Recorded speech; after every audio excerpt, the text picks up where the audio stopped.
you'd all decided to get on a boat and take the package that Hitiko was carrying to Odawara on your little lonesomes.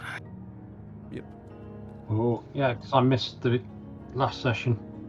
You guys. Yeah, well, effectively, we had the battle. You were there. Yeah. But we've not actually moved the game on since then, Dave, because last time there were only 2 players, so we knocked it on the head. That's right.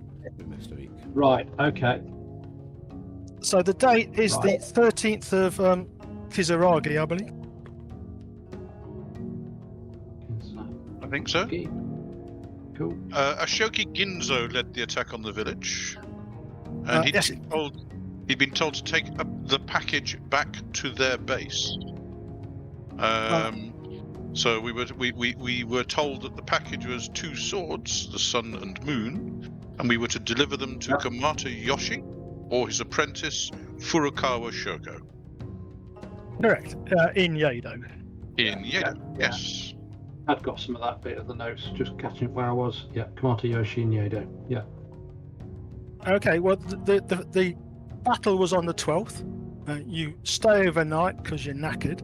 And on the 13th, Lady Kishiyama leads you down to the beach, where moored offshore by about 2 miles is a fairly large ocean-going sampan, possibly. Mm-hmm. So is it a trade vessel rather than a fishing vessel? You could call it that.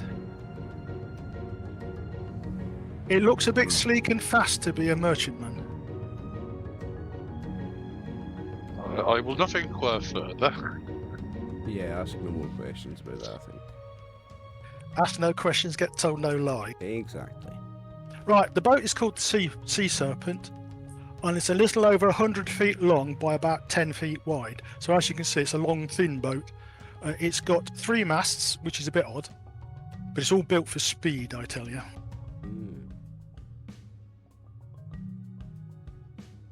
So it's 100 feet long by 10 foot wide. Only 20. I'm not sure if that's good dimensions for a boat or not, but it'll do for now. I think more like 20 if it was 100 feet long. It'd be very skinny if it was 10. Oh yeah, I understand that, but it's meant to be very skinny, so... Maybe then. Okay. So I presume it's not pierced for oars, it's purely wind-based? It's purely wind-based, yes. And which direction is the wind blowing at the moment? Favourably. Oh, good. It's coming off the sea, into its starboard quarter, if you know what I mean. Yep. Mm-hmm. About the fastest direction. Is there a longboat or kind of similar to get us out this ship? Well, there is when it arrives from the boat, yes. Lady Kishiyama signals the boat and they send their ship's boat out to you. Okay? Yep. It's got 6 oarsmen and a tillersman, which is most of the crew in actual fact, but you don't know that yet. And you're ferried out to the boat in small portions, and you get on the boat. And it appears to be quite stable at the moment, which is good, because some of you might suffer from seasickness otherwise. Okay, the captain's name is Okanara. His bosun is called Hizaburo, Hizaburo. That's his first mate, did you say? Actually, it's the second officer, but okay, that's my mistake. So this is second officer, Hizaburo. Is that one word or 2? It's all one word. Okay. And the bosun is called Kaiman, Keiman. And basically, there are 20 sailors on the boat, which makes it quite crowded, but they probably need that to make it work properly. Now, in actual fact, I think I'll take Oliver's suggestion, make it 20 foot wide. That makes it more sensible. I think so. Fair It's enough. 100 feet long.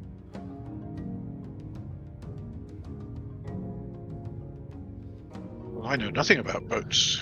I'm not an expert, but I'm just thinking about the dimensions. 100 feet long and 10 feet wide would be very skinny. It would topple over, wouldn't it? Oh. I'm not questioning it. Right, there's a lady called Bai Bara who also joined you. Bye, Bara. Yeah, Beibara.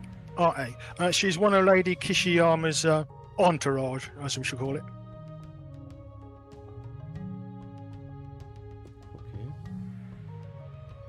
Okay.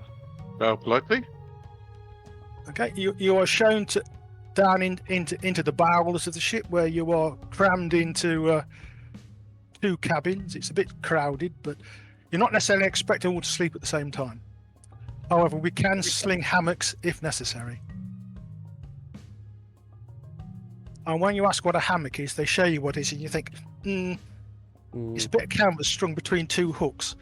I'm not sure I want to try sleeping in that, because I might well fall out. Righty-ho.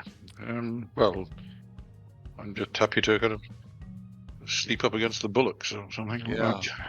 Yeah. Out of the weather. I've never actually slept in a hammock in real life. I've never experienced that.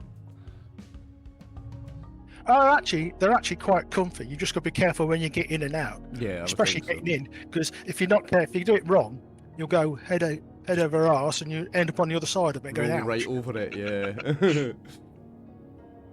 You mean a bit like getting in and out of that boat that brought us out to this ship?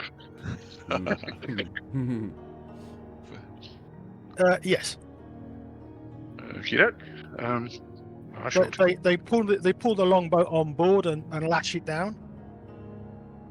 They then pull up the gangplank and lash that down, and then they set the sails, and there's a booming crack as the mainsail is dropped and catches the wind after having hauled up the anchor, which turns out to be a very large stone on a piece of rope. And before you know it, you're off into the merry distance, moving at several knots. Not that you know what that means. At this point, you can decide whether your character is going to be seasick or not. I don't think we get to decide, do we? Yeah. As players, yes, you do. I'm not going to force you to. I have fishing and sailing, so I'm going to say that I'm okay on the water. Fine, that's excellent. True, I do have fishing. The question is whether or not it's sea fishing. Okay, odd it's sea fishing. Given where your temple is, then it's probably rod fishing or rod line. Yes. On the sea, on the banks of a river. Yeah, I don't know anything. Fair enough. In that case, I'll make D20. health saving throw, which is what I'm going to work on. Failed my health saving throw, so I'm not feeling very well. So, if they don't mind, I'll stay on the downwind side and near the rail. Do you want a health saving throw from everybody who doesn't have sailing or fishing? No, you get to choose. No, you actually get to choose. You can choose. I chose to make a health saving throw because I figure it's 50-50, and I'm okay. I'm gonna make one. 11. Yeah, I'll definitely make one. So the only person who appears to be being ill at the moment is Gyomo. Correct. Well, my base saving throw is 9 and I rolled 11, so... No, that's all right. So, Yeah. at the moment, Okay. if you get into a serious storm, then I'll have you make more, because Yeah. that's a lot worse than this is. I mean, this is just basically fairly choppy, but not too bad. Get into a serious storm, I'm going to die. We'll put you down Feel below. like you'll feel like you're dying anyway. Oh, yeah. Did you Well, want to I'm say probably something, looking green. are you talking, Jeff? Because if you are, I can't hear you. No, that wasn't me. Sorry. No, No, it's that just was me. Right. no, that's fine. No, it's just that Jeff's light keeps lighting up, and I can't hear him. You see. Anyway, you sail along the coast, and towards the end of the day, you pull into the village of Shimbada, which is at the mouth of, strangely enough, the Shimbada Gawa, which is the river that runs by it. You're obviously not expected, because the dockers are just knocking off. You know, they're just going, "Oh, it's time to go home." Yeah, where's that boat come from? So where Oh. are we on the map, All right. Tim? On this big map?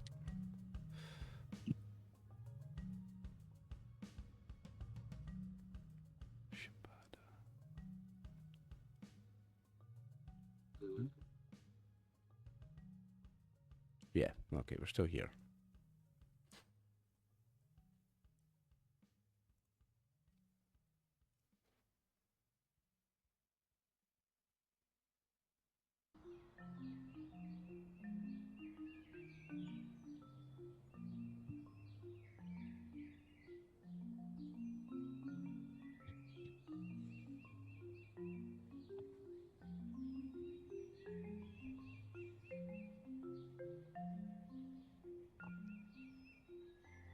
Ooh. Oh, the ship, nice. Nice. Oh, Okay, I see sharks. You can't see them at the moment. Okay. Just pretend they're not there. They will turn up in a minute or two. Anyway, the ship's actually slightly wider than I've got it because I've changed the dimensions. So if you assume up and down the map is 2 yards to the hex rather than 1, Right. then we'll be fine. But unless you get in a fight, it's not going to matter. Anyway, that's the sea serpent. Right. Can I? Sorry, wrong person. Can I move him to there, please? Basically, I'm being. Oh, sick you can move your characters about to wherever you like. I've just put them on the boat to show you're on it. Okay. Okay. Well, I'm being sick over the port side.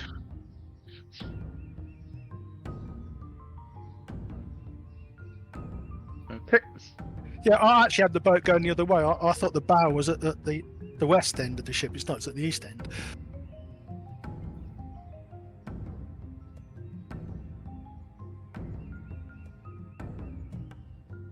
Actually, no, that's the tiller, isn't it? Yeah. Yeah, So the bow going is at that the way. west end. yeah, this is the So. front. Yeah. So in that case, I'd be up there, kind of being sick. Oops, there. Right, you set out on the 14th. The captain quite calmly informed you won't necessarily get that far today because you're tacking into a headwind, whatever that means. You soon find out what that means is the boat does a zigzag across the water rather than a straight line. To you who are non-sailors, this doesn't seem to be too sensible, but the boat's actually moving rather than standing still, or going backwards, it might do. Okay? About halfway through the day, those of you who are on deck and are paying attention notice that you appear to have attracted some strange-looking fish. These are long, about 15, 20 foot long, and they've got very peculiar heads in that they look like they've got a bar where their head should be, with their eyes on either end. A hammerhead sharks, nice. Very Okay? cool. I'm sorry, I'm just too ill. Gyomo, make a wit saving throw. If you insist. Dum-de-dum-de-dum. Dum-dum-de-dum. Is that a wit saving throw for me? Yes, it is. Hold on. Okay, in that case, you are alert enough to move out of the way of the man who's climbing up the side of the boat. I will alert the whoever's nearest in the crew that there's a man climbing up the boat.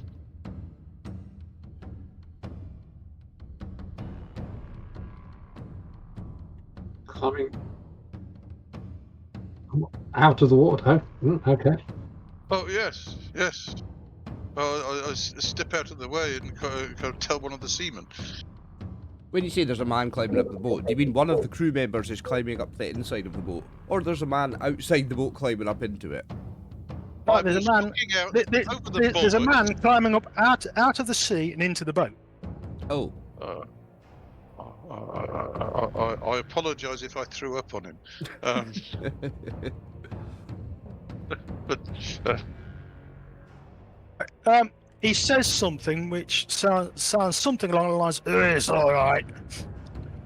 But considering the fact he's got a shark head on, right, I with this bowed- strange I body, bowed politely. his speech is quite difficult to understand. So this man's got a hammerhead shark head. So there's a shark-headed man on deck. What? Yes. Well, I don't know who else is on deck at the moment, but Well, the crewman I told about this for a start. I Yes. don't know what he's doing. He's Okay, running away. Okay, all of you can make wit saving throws at 5 in your favour. Other than Gyomo, because he already knows he's there. yes, Ah, right. Scratch me. Hey, I think that's good. 5 If in I've my got 5 favour, bonus. so Like, we'll make it by a good bit. wit saving throw is. Oh, it's 3, but I rolled. What did I roll? A 10. No, I didn't make it. 10. I didn't make it. I made it. I make it by 3. Oh, I didn't. Yeah, I make it by 3 also. Yeah, failed. Okay, well, those of you who heard it, hear the shout of Kojin and the sound of feet running away from something.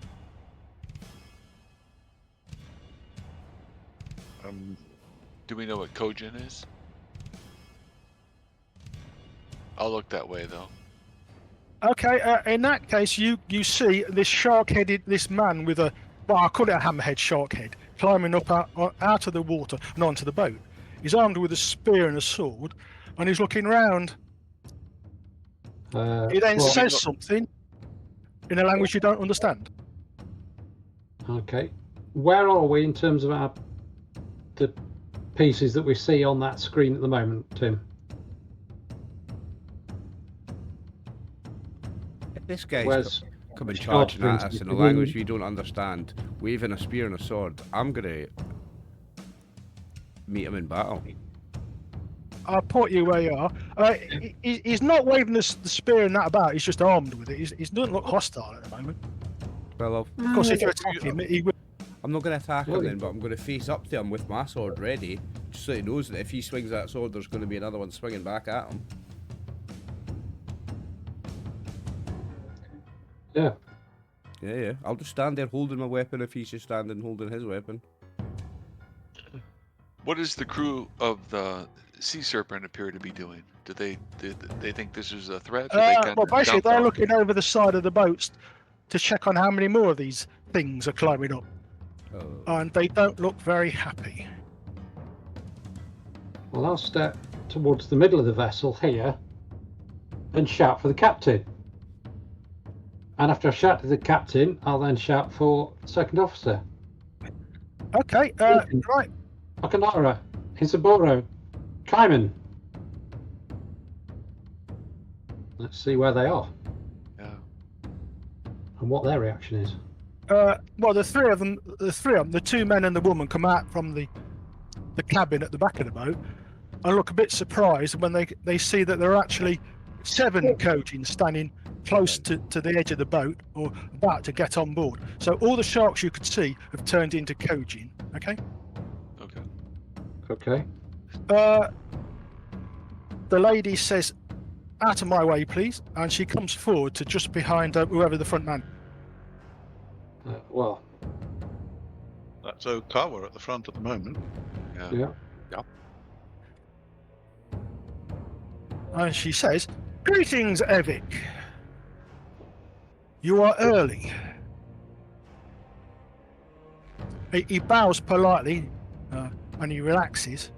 "Yes, mistress," he says, in a much more understandable version of common. "I have come for the tithe."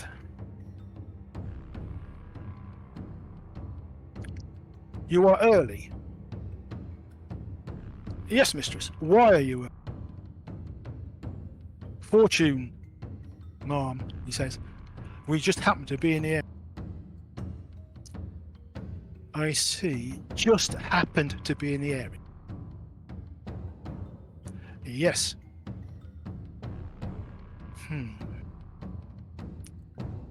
"Captain, bring the tithe for these men."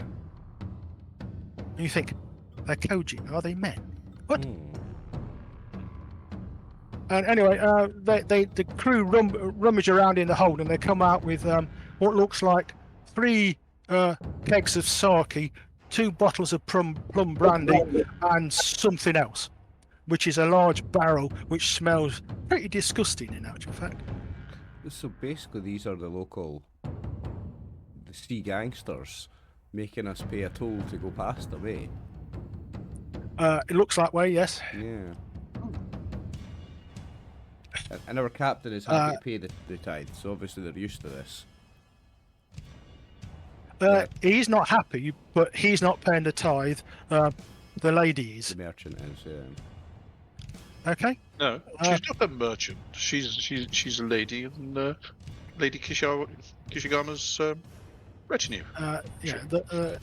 Baibara is not a merchant. Okay. Anyway, the large barrel is corked with some sort of wax, and then lowered carefully into the sea, where one of the other shark men takes it away, and so on and so forth.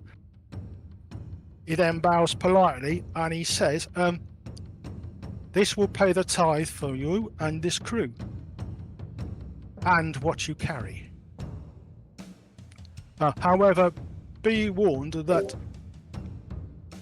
he names a clan, which doesn't mean anything. They seek more from you than this." Why? Well, you'll have to ask them that, he says. And are they another clan of Kojin? Indeed they are. Okay. We'll call them Mako. We'll call them the Mako clan.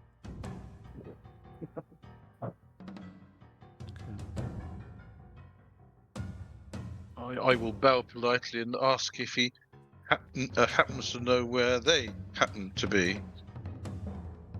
Well, their lands cover the distance between Odawara and Yodo, he says. Although he doesn't call them that. That's translated into katakana for you. They'll give them some other names, which I haven't got at the moment. Okay, so is that to the east of Yodo? Their land. I'm just trying to remember, because I can't remember on the map where Odawara is. I know where Yodo is. Yes, it's basically to the east. Okay. Right, I'll put you back on the main map, Bree. Inkle.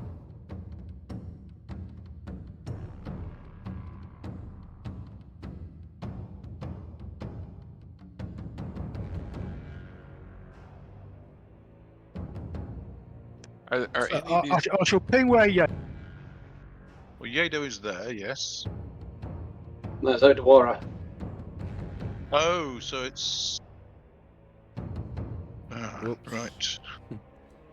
Not all of that bay, isn't it? It's all that bay, isn't it? Yes. This year. Okay. This is a bit worrying because Ashikata has been suggesting that rather than go to Odawara, you sail all the way to Yodo. And the captain has said, "Well, that's fine. We've got enough supplies to get there, providing the weather's not too bad."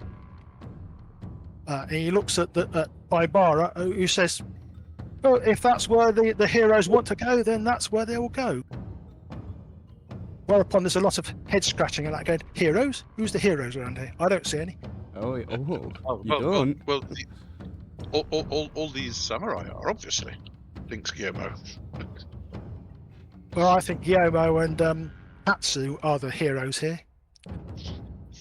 I mean, I remember the fire. Does nobody else remember the fire? Oh, yes, I was yes, definitely a hero in that fire. I've got a scarred face now. I've got like Freddy Krueger face because of that. My heroics in that fire. If you wish, yes, yeah. You'll scare the babies, I tell you. Anyway, business done.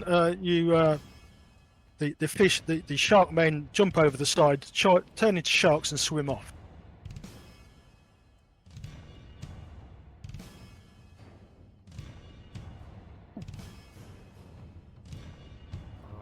I bow politely to Lady Baybar and ask, did our visitor imply that we could expect an attack from the Mako clan?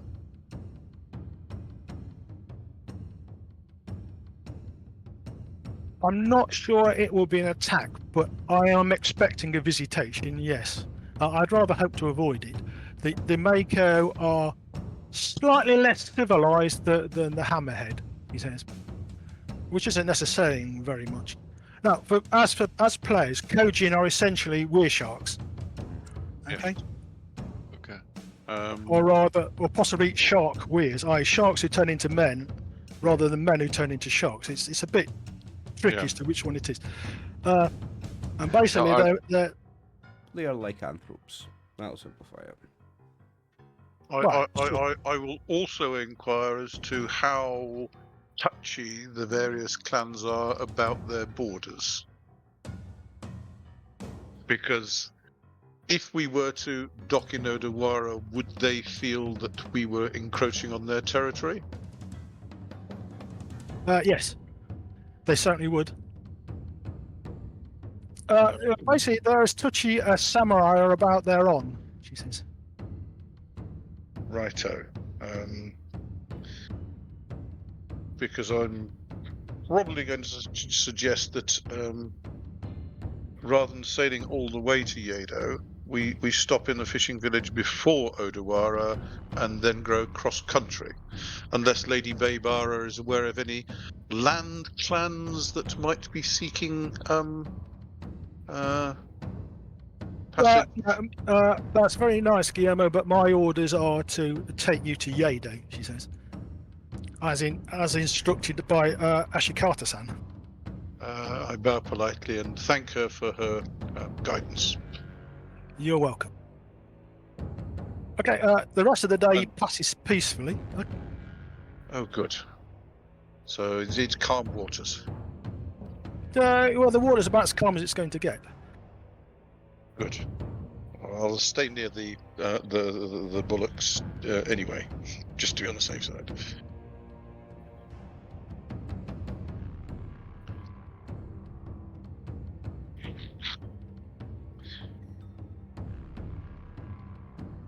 Are we stopping for the night at another village, or just anchoring offshore? No, you're sailing through the night, which is a bit odd, but you're out in the middle of nowhere, so you're not going to run into anything, although they do keep a close watch. The other thing you've noticed, but strange, is that at the top of the middle mast, which is the main mast, there's a little platform which a man sits on and keeps an eye out for things around. The crow's nest. Oh yeah, this is unusual because you don't see crow's nests on most of the boats that you may have seen. This appears to be a fairly newfangled invention coming up from Kumamoto. Kumamoto being a big city on the uncivilized island of Kyushu. Uncivilized, but they managed to invent the crow's nest. Oh, no, well, actually, it's coming from there. No, you lot don't know who invented it, and you go, oh, that's quite a neat idea, because the man up there can see for miles. If you wish to go to the crow's nest, you can. I look up, I see how much the mast is rocking. I hastily avert my gaze and rush to the bullocks. Indeed. I'm a little bit tempted to go up for a I'm look. not going anywhere near that place. I'm a bit tempted. Do you want to go up? Yes, I'm going up for a look. I'll go and talk to the man in the crow's nest. Does it fit too? Yes, it does. It's a bit tight, but yeah. Yeah, I'll go up and have a word with the man in the crow's nest. Emus, welcome, he says. Hi. This is fun, this is, he says. It beats being down on the deck doing all that scrubbing. We can see for miles up here. The view is incredible.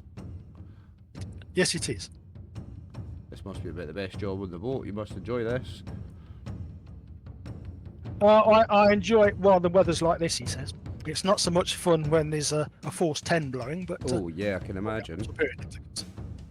Well, actually, being on this boat in a big wind's not much fun either, he says. Anyway, the captain knows what he's doing and he's kept us safe so far. Yeah, and how are we looking? We're all clear sailing ahead as far as you can see?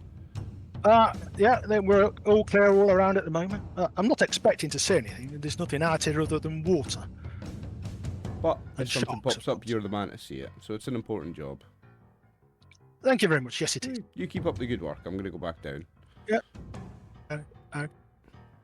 Meet a friend. You realise that climbing this in any sort of wind would not be fun, okay? And it's a long way down to the deck, assuming you hit the deck, of course, and don't miss it and go into the water. No, I'm going to take my time and climb down very slowly. Oh, no, I'm not making you roll or anything. I just point out, as a character, you realise that trying to climb this in a wind would be quite scary. Yeah. Which might also indicate why the man's got a belt tied around his waist. You wonder what it was for. And it's Right. attached to the mast. He's And you tied realise on. that if he falls off, he's not going to fall to the deck. Of course, it's going to hurt, but better than breaking your neck on hitting the deck. Yeah, we're going all the Because way the into captain the will be water. upset. Anyway, the next, the 15th and the 16th pass peacefully as you sail across the bay and you round the large peninsula that is Ewa Isi, I think it is, and you start to beat up towards Odawara. Okay. Again, the wind is off the starboard quarter, so you're moving along at quite a rate of knots. When there is a shout from the crow's nest of "Ship ahoy!" and you look up, and the man in the crow's nest is pointing at about 2 o'clock out into the water, and you look that way, and you can't see anything at the moment. So the captain makes a course correction, and you sail further away from land, and heaving into sight is this well, I will call it a boat, but considering the fact that it's missing 1.5 masts and doesn't appear to have any sails set, a hulk would be a better way of describing it. A wreck. It indeed is a wreck. And the captain goes, Ma'am, what should we do? And she says, let's go and see if there's anybody living on it. Certainly, Ma'am. And then with some skillful sailing, he comes up along its starboard side. Okay, they throw grappling hooks, and you get to see the neck.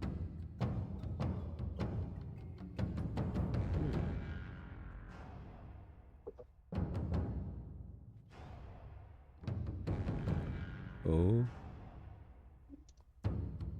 Yeah, I know it looks remarkably right, the one you're sailing on, but I couldn't find a proper wreck. Not a wooden one.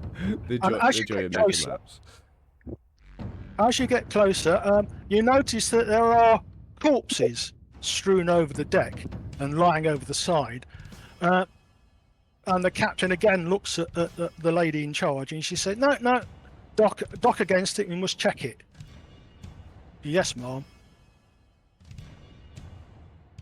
Do you have any physicians on board? I shall attempt to use my perceive truth ability. Okay. I don't know. Are any of the characters other than Gyomo physician? No, I'm not. So I'm asking, are there any physicians on board? Well, I am. I don't think any of the other characters are. The ship's crew's got one, yes. Okay. So before we get too close, we need to check. Have they been killed, or have they died of something else? Yeah, disease or something.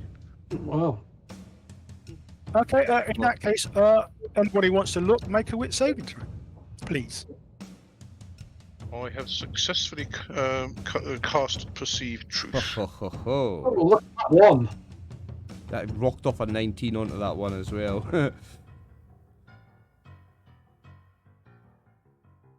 Okay, as far as Gyomo is concerned, what you see is what you get, as it were. It appears to be a wreck inhabited by dead men, and that's it. As far as Okawa is concerned, these men have died from stab wounds and bites. Stab wounds and But- bites. But they're not Nipponese. The men are not Nipponese. Ooh. No, they're not. Their skin is far too pale for them to be Nipponese. So like European, Westerners, I guess we would consider them. Yeah, well, you're not sure. They could be Okinawans. They could be Ainu from Hokkaido. Or they could be somebody you've never met before. It's very difficult to tell. Unless you get on board the boat. We're gonna have to board the boat to see if there's any survivors, aren't we? Oh, yes, yeah. Okay. Well, you dock against its starboard side, which is the side which doesn't have any corpses on, and grappling hooks are attached so that you don't float ashore. Then anybody who wishes to can use the gangplank to get onto the other ship. Anybody want to go? Yes. Yeah, I'll go also.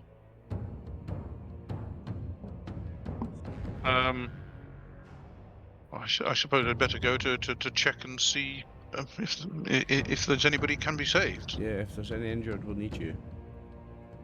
I bow to the lady and ask if she knows whether these are Nipponese and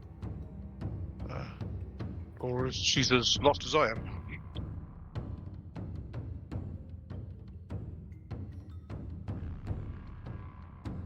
I think they're Okinawans, she says, but I'm not entirely sure.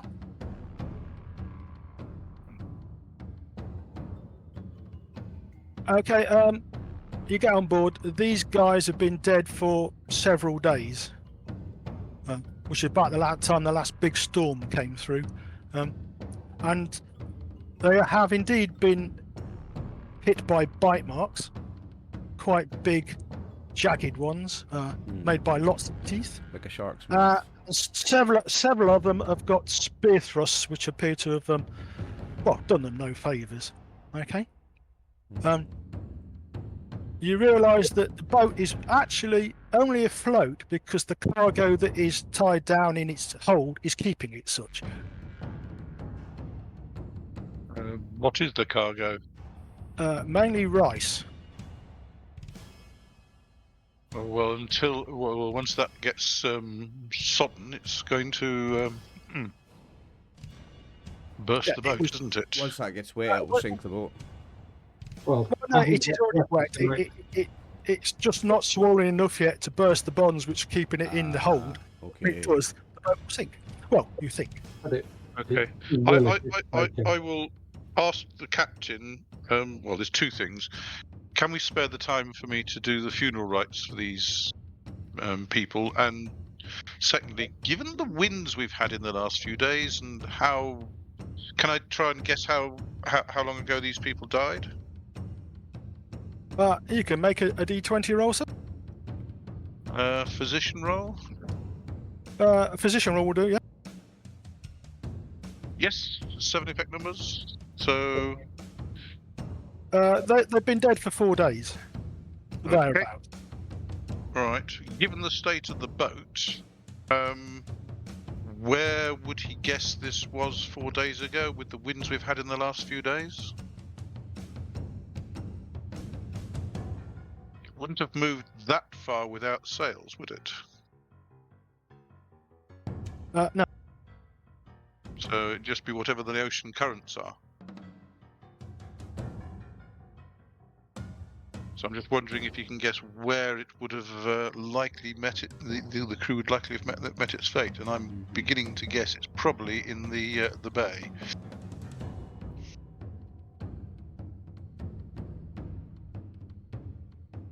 He thinks it's somewhere where I'm ping. So somewhere off the tip of the somewhere off the tip of that peninsula. Well, I think the peninsula is actually Awa province. Okay. Right. Basically, it might have gone a bit around in circles, but that's somewhere around there, he says, and that's Mako territory. Can we But look maybe for Mako like territory was from Odawara to Yodo. Quick question. You said that this first clan of sharks were hammerhead sharks, and then you said the next clan was called the Mako clan. Are they a different type of shark? Yes, they are. Yeah, They, Mako basically, they're more a classic shark. Like a great white. Well, no, they're small. They're much smaller than that. But yes, the what you would consider to be a shark, long Jaws. torpedo shape with a Yeah. bluntish nose, far more teeth than is it 7 feasibly senses, possible. 700 teeth, swims at 60 miles per hour. Yeah. So Yeah. when we were told that their territory was from Odawara to Yodo, it's actually a lot further west than Odawara if they attacked there. Says the captain. I didn't like to contradict the lady. It's not good for one's health. Right. Can you spare me kind of an hour and a half to perform the funeral rites? Yes. Well, we've got to search the ship to make sure there's no survivors, and we'll see. You take as long as you like. This ship's not going to sink for another half a day, I wouldn't think. He says, not unless we cut the straps, and I don't intend cutting the straps while we're on it. Fair enough. In that case, I will perform the Sogaki rite for the crew. Okay. In that case, make a magic BCS roll, sir. I hope I get this right. Yes, I do. Nice. Okay. You don't sense any great power loss, so you don't think there were any spirits here, but now there won't be. Yeah. Well, I don't want them coming after us for revenge for not avenging them or something like that. Indeed. Right. Okay. Am I right? There are no survivors. Well, given the size of the ship and how many who are on yours, and it's a similar sort of size, there are no known survivors. Although it looks as though it might have been sailing a bit short of crew because there aren't 25 crew. There are only about 20. So what happened to the other 5, you don't know, but they're not here.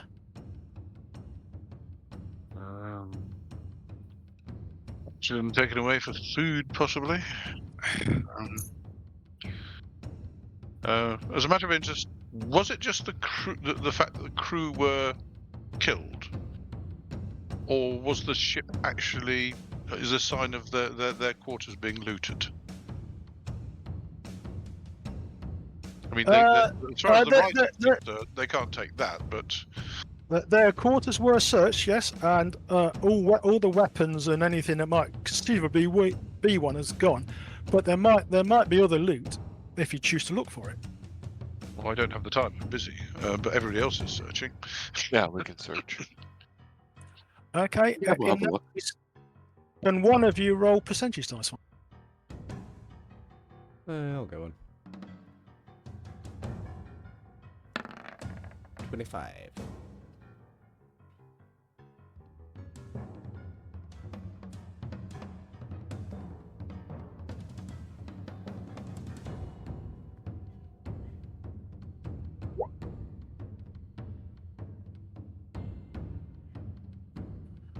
You find 3 golds worth of assorted coinage, which hasn't been pilfered.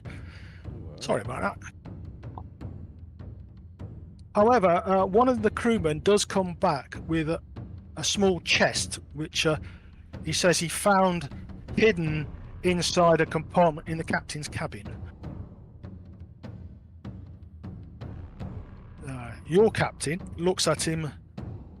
Yes. Sure.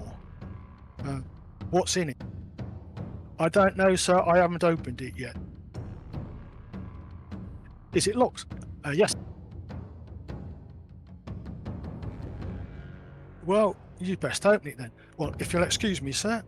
And the sailor goes away when he comes back a short while later with some very strange looking keys, which he uses to open the lock. Takes him a short while, but he does. And inside are half a dozen bottles, neatly tied up and wrapped up, of some strange looking golden liquid. Any inscription on the bottles? There are some what you might call pothooks. Has anybody got any kanji?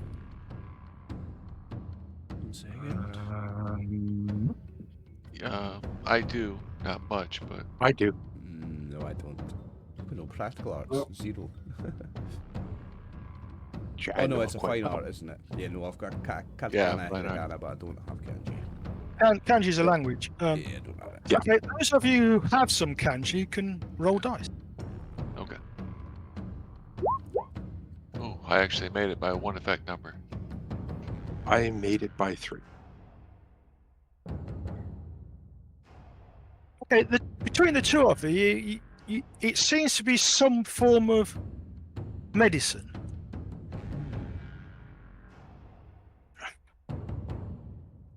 But you're not entirely sure what it is for. You describe it as you're talking, and Gyomo gets to make a position roll.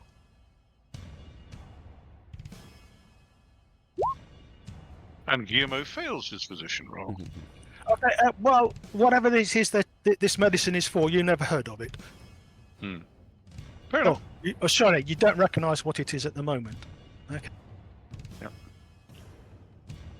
Well, if it's from Okinawa, then that's hardly surprising. I think they're a bunch of savages up there, aren't they? Well, down there, yeah. Down there, sorry. Yeah, well, they're on Okinawa's down south of Nippon, whereas Hokkaido, of course, is the northernmost island of the four.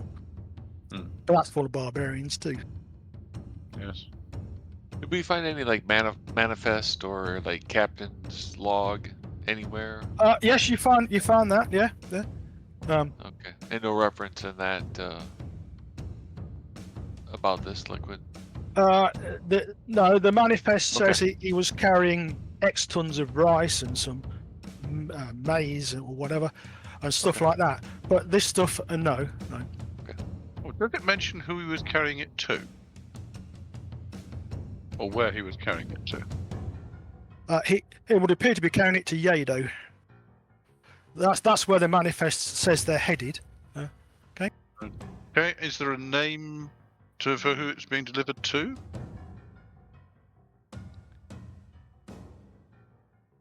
Yes. The man's name is Ono Michi. I don't know if it would have this, but is there like a history of is this like a normal route for him, or has he done this many times, or is this something new that might give us some insight on why was he attacked this time? Well, it's a very good question, and it turns out this is the first time he's done this particular run. Okay, all right. Most of his trading has been done around the island of Kyushu, so Kumamoto, Teiyamitsu, Nobuhito, and places like that. Okay. This is the first time he's actually sailed this far north.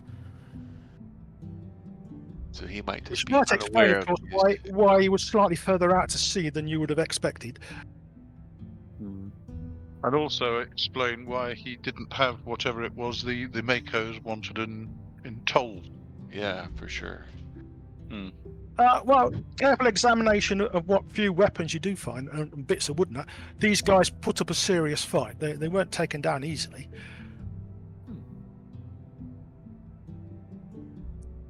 But they're not trained fighters. They're just skilled at what they do. If you see what I mean. Has it rained since in the last 4 days?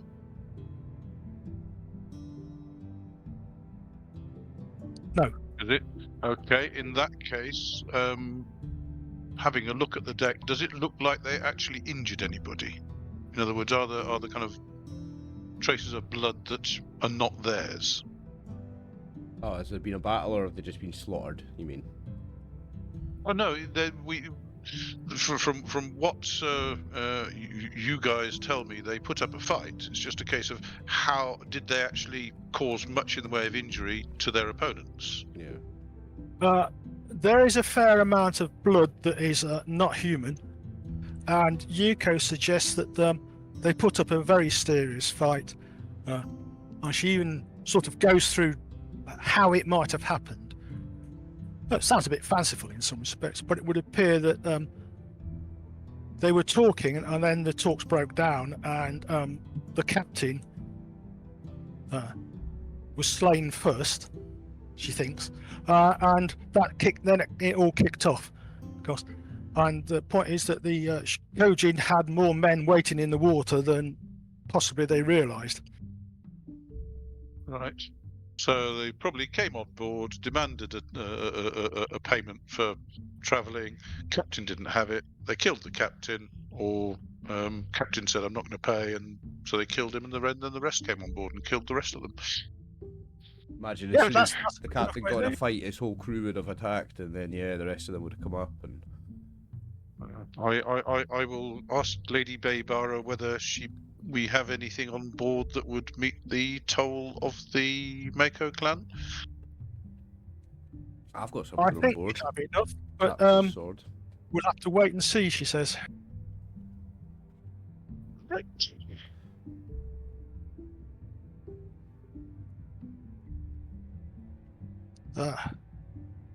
Captain? Yes, ma'am. Set fire to it. Ma'am? You heard? Set fire to it. Once we're clear. Yes, ma'am.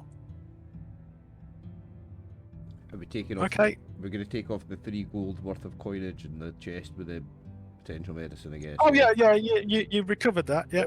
Okay. And the shit. You note down somebody that you've got the captain's log, and the manifest and other papers, because the Kojin went, well, it's paper in it. It's no use. Yeah. Can't even use it as toilet paper because it will just rot. Anyway. So essentially, you said the Kojin have taken anything made out, just about everything made out of metal, apart from 1 or 2 knives or broken things, and they've looted anything that might be drinkable, but they left most of the rest because it's no use to them. So the 3 gold that we picked up, do we give that to our boss, or is that ours now? No, that's salvage. You can keep that. Okay, somebody put that on the grouped money then, because I've only got for some reason access to my character.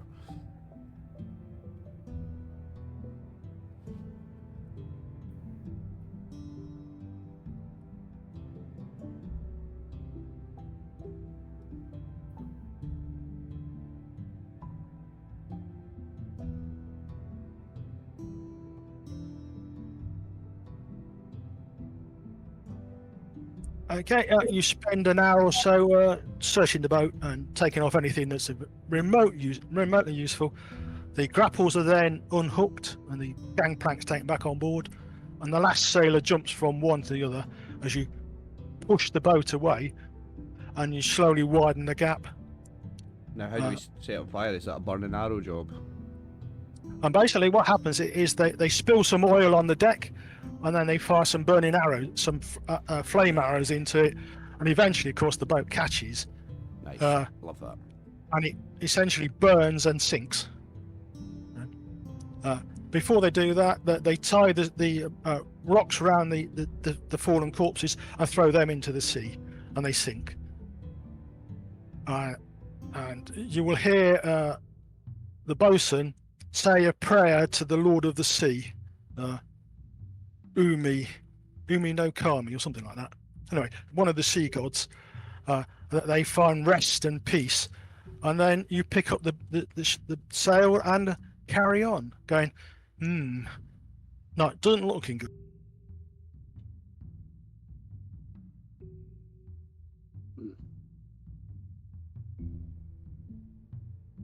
Right, the next day, the 18th, passes without incident. And you're moving along at a fair clip. The wind is holding to the starboard quarter, which is beginning to worry the captain, because that's the way the big storms come from when they come, and he doesn't want to be out at sea if one hits. Heartily agree. Yeah. And how many more days of travel does the captain think it will take us?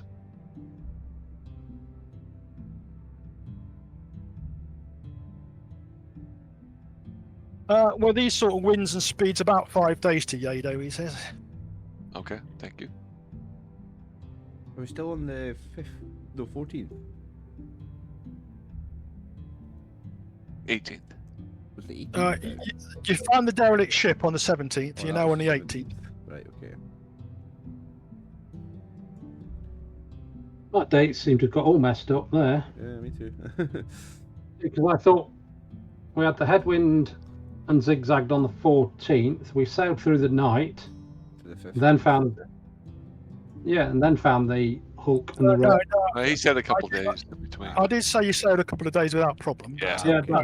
that's fine. That's the couple of I days understand that it's was. easy done. If you miss a little bit here or there in the The day after the ship, you sail along the coast, and then on the 19th, you cut across the bay.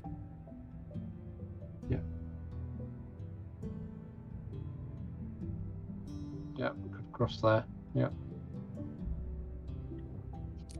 And about midday, the same thing that happened with the Kojin the first time happens with another bunch of Kojin, but these look more like shark men.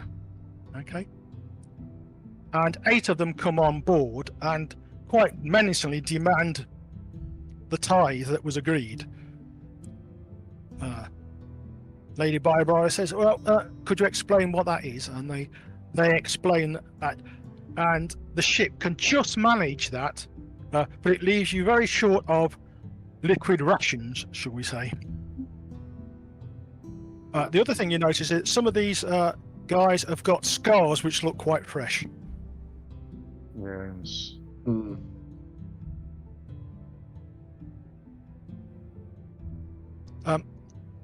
And she says, we came across a ship that had been attacked. Was that you? And the leader says, yeah, that was us. They didn't pay the tithe, and they wouldn't. So we killed them, as we would do with you if you didn't pay the tithe. And the lookout up in the crow's nest shouts down, there's more of these bastards in the water. And you look over and you go, yeah, good job. We don't want to fight that lot. There's too many of them. No. Yes, the leader says, we're aware that you deal with a hammerhead. Don't. Otherwise, if you do, don't sail these waters again. The lady bristles and says, you won't tell me or my crew which waters we can sail and which one we can't. Oh, I like her. She says, and she moves aside her overrobe to reveal that she's actually wearing a daisho. Now, get off my boat, she says. I'm going to count to 3. If you're still on my boat when I hit 3, I'm going to kill you. 1, Pull my 2. sword out. The sharkmen turn around and run and jump off the side of the boat Nice. with their cargo. I had my sword ready there. I like this lady. You notice that her sword was part drawn. I'm sorry about that, gentlemen. I'd rather hope to keep that secret, she says, but never mind.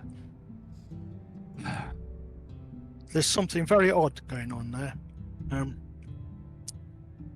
I'll have to take time to investigate, she says. Everybody's okay, are you? You have recovered, have you, Gyomo, from your seasickness? Yes, mistress, thank you. And pardon, mistress, what secret? I know nothing. Yeah, Well, let's all again. kind of nod at that. Yeah. Okay. Well, basically, the boat carries on. The weather gets a bit rougher, but not so bad that the captain thinks about putting in to shore. Right.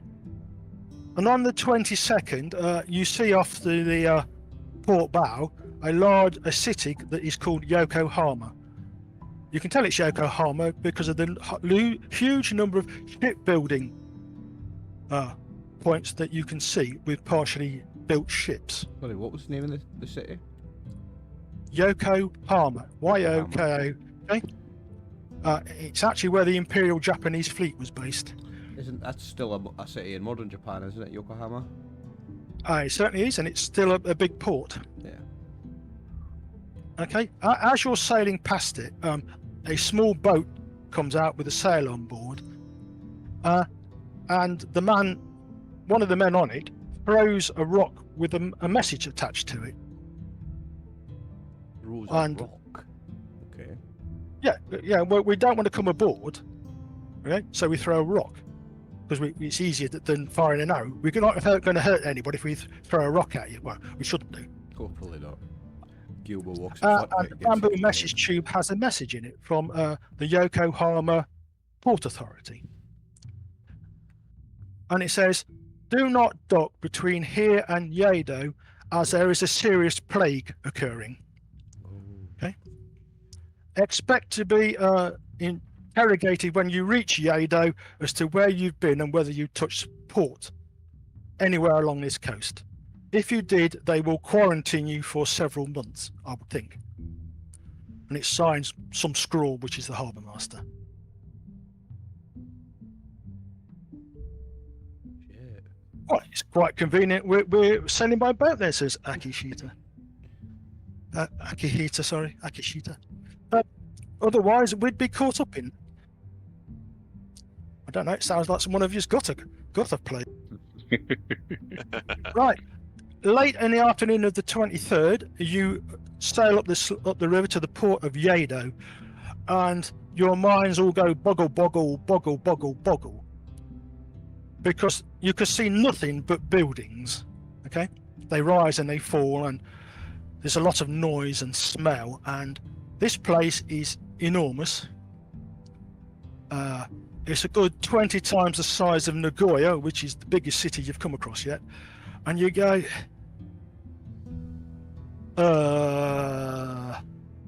it's overwhelming. Okay.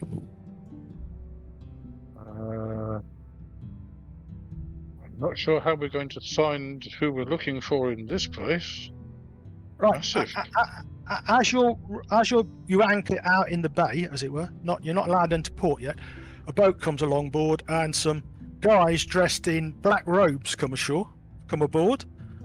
Okay, and they proceed to inspect you all, take notes of where you've come from and what you've been doing, and whether you put into port at Yokohama or beyond, coming towards us.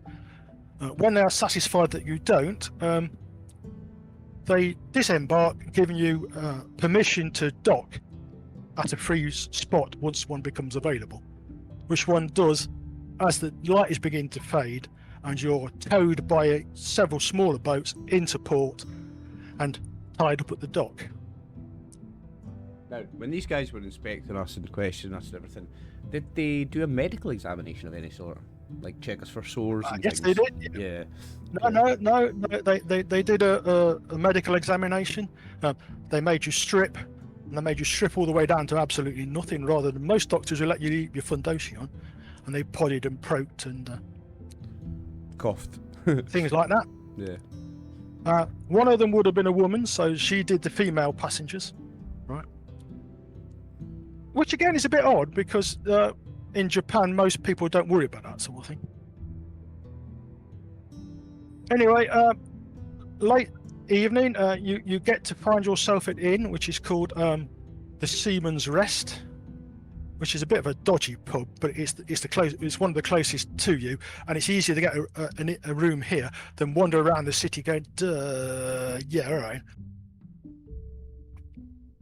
It will cost you 10 copper each, which is actually paid for you by the lady herself. And she says, I've been instructed by Hitiko to pay you the appropriate sum of money.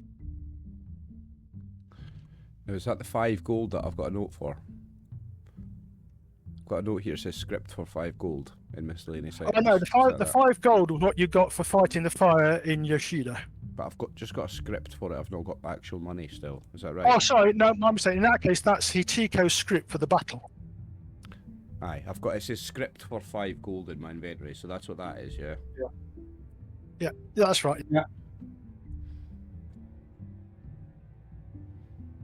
So what were we agreed to be paid for this job?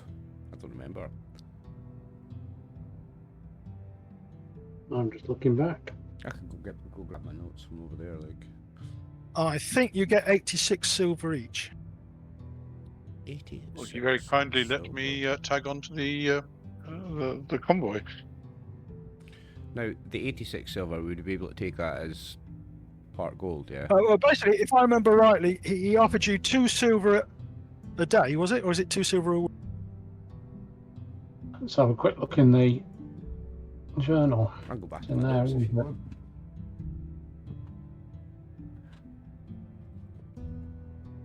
Actually just updated my note system. I've now got a completed Adventures and an ongoing adventures one.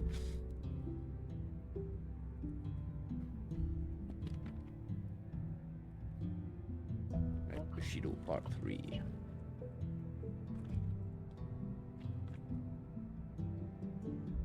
It's actually 2 silver a week, so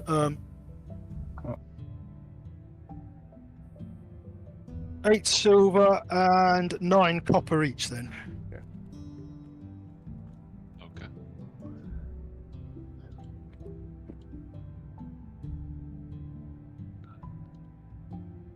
Because you've actually reached Yodo, which was the end point of the caravan.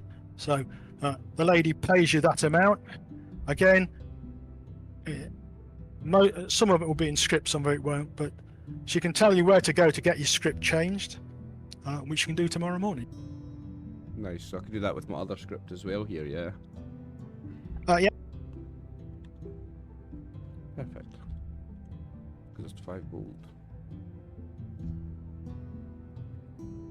You spend the night getting your land legs back because several days on sea, the ground seems to want to move, even though you know it's not. Very odd. Very odd. Right, I've added the cash to Nick's, to Ashikata as well. So, Thanks, Dave. Somebody want to get Yuko as well then?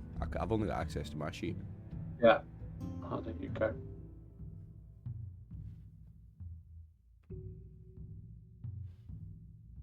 I asked Lady Baybara whether she feels that it would be polite to let Onomichi know that his cargo would not be arriving.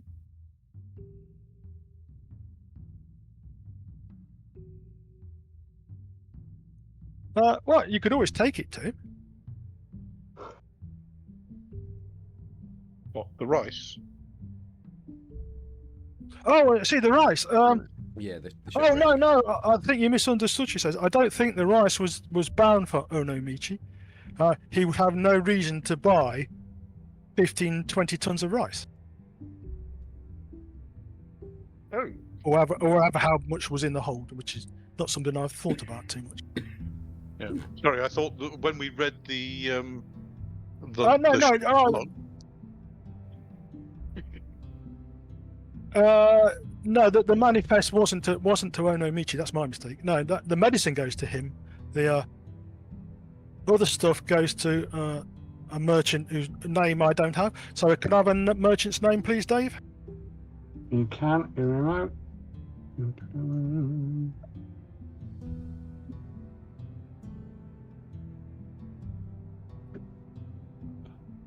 Unfortunately, he's only got one name. Be one name. It's Akihito. There you go. Go with that. It certainly is. It's the name of the former emperor, Akihito. Please. He was a Japanese emperor during World War II and beyond.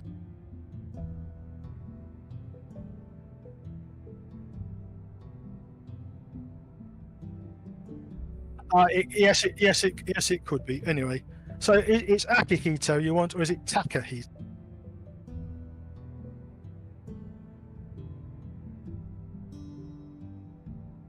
so the rice was to be delivered to Takahito, the medicine question mark to Onomichi. Correct. I shall further inquire as to whether she believes the character of Onomichi, it would be appropriate that it be medicine, or whether she feels it might be something else. Well, I've not heard of this man, so I can't answer your question, she says. Oh, right. I thought she had, because she said Onomichi wouldn't be receiving rice. It's not the sort of thing he'd buy. Oh, my mistake. Yes, she did say that. No, it will be medicine, she says, in that case. I shall change my tune. Okay. Thank you, sorry. Dave, for pointing that out. Well, no, you might have just got confused because that wasn't what you meant originally. No, Anyway. no. And if it doesn't trouble her too much, does she have any advice on finding people in this zoo? or whatever the appropriate word equivalent word is. You mean menagerie? She says with a big grin. Well, I believe you should go to the local police station and ask for Onomichi. She says they should know where he is, and if they don't, they'll be able to tell you somebody who does. As for the merchant, I would expect he'll have a warehouse somewhere in the docks area. So if you ask one of the local merchants, they ought to be able to point that out. And Kamata Yoshi himself? Kamata-san, you'll find in the Armourer's ward. She tells you where that is. Righty-ho. And you go, they've got a whole ward for armourers? What? How big is this place?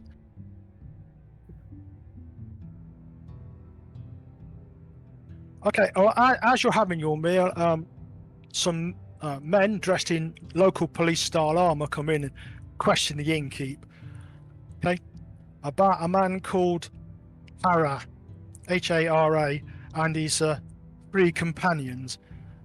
And the innkeep says, well, I've not seen them for 2 months, sir. Now, the last time they were in was at the beginning of the year, when they were banned from taking part in the competitions, as you're well aware. So you haven't seen them since then? No. Well, I want you to tell me, if he does come in, you're to let me know, okay? On pain of having your place closed down and you lashed with 50 lashes. Okay? There's no need to be like that, Sergeant. Yes, there is with you, he says. And he looks round and he looks at you. He looks like he's going to say something, then he looks at Lady Baibara and goes, perhaps not. And he and his 3 men walk out, and there's a lot of, bloody bully boy, that guy is. He's only after his own cut. He ought to do his job properly. And things like that. Yeah.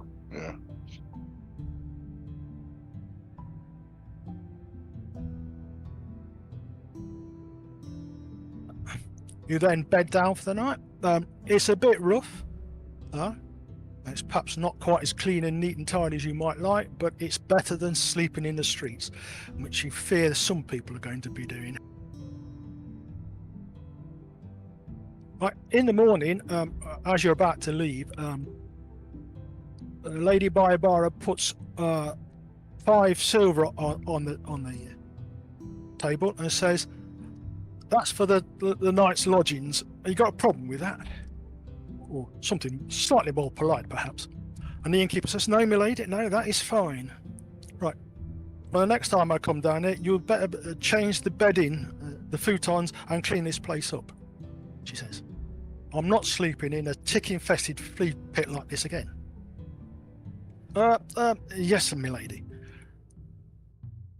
And she looks at you, "Come, we've got things to be doing." And then she walks out. And the captain goes, "It's going to be one of those days, isn't it?" "Come in, milady," he says, and he trots off after her. "Oh, good luck, gents and lady," he says. Thank you. Or ladies, if there's more than one. He bows politely to you. So, it's been a pleasure travelling with you. Should you need another fast boat somewhere, you know who to come and call on. He says. I thank him for his hospitality. And he sprints off. And you catch the bosun, who's also staying at the inn, going, "I don't know what I'm going to do with him. I really, really don't."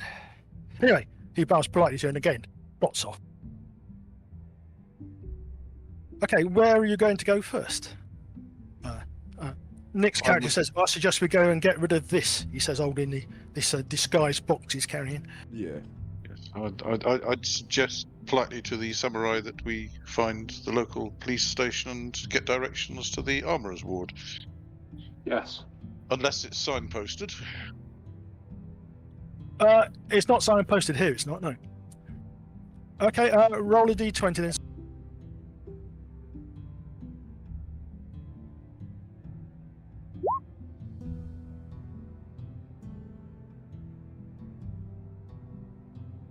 Yeah.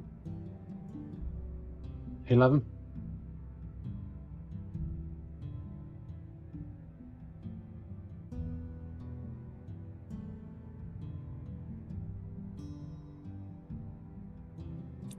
Okay, it takes you about half an hour. Takes you about half an hour to find the local police station because it doesn't stand out. It's not got police hanging from a sign or anything. The only reason you realise it's the police station is the number of policemen going in and out. Okay, you go in and there's a harassed-looking man sat behind a desk. Yes. What is it now? Oh, my apologies, gentlemen, he says, bowing politely. I thought it was another one of my men coming to complain about something. Anyway, how can I help you? Has anybody got heraldry? 2 seconds. I don't think so. No. Sure, I think so. Okay, well, he's obviously a samurai because he's wearing a robe with a mon on it, but you don't recognise the mon. Well, it's not yet. No. I will bow politely and say that my patrons are seeking the armourer's district. Would it be possible to get directions to it? Or better yet, someone who can take us there. I wouldn't be suggesting that to a samurai. Yes, but Imagawa can. Oh yes, That's but what I'm he wasn't saying. saying anything, so I did. Off the back of him being a little bit abrupt. Well, certainly Imagawa, says the man. You go, he's recognised me, mon. What? And he calls out, Asho, front and centre.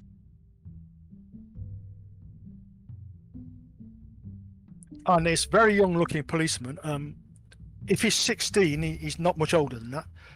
Sergeant, escort Imagawa-san and his colleagues to the armourer's ward. You do realise, Sergeant, that will take up most of my shift. Yes. But it'd be good training for you to find your way through the wards, won't it? He says. And you can see the smile lurking behind his face. Yes, Sergeant. Which of you is Imagawa-san? He says.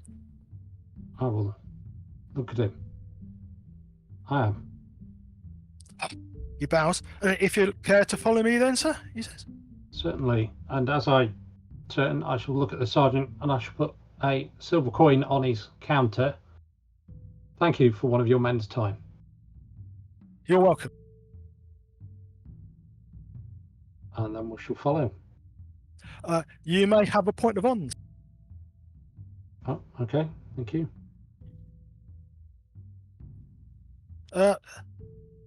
If you don't mind my asking, sir, says Asho, which particular are you after? An armourer in particular, or just the armourer's ward? We are after a specific armourer. I can't remember his name now.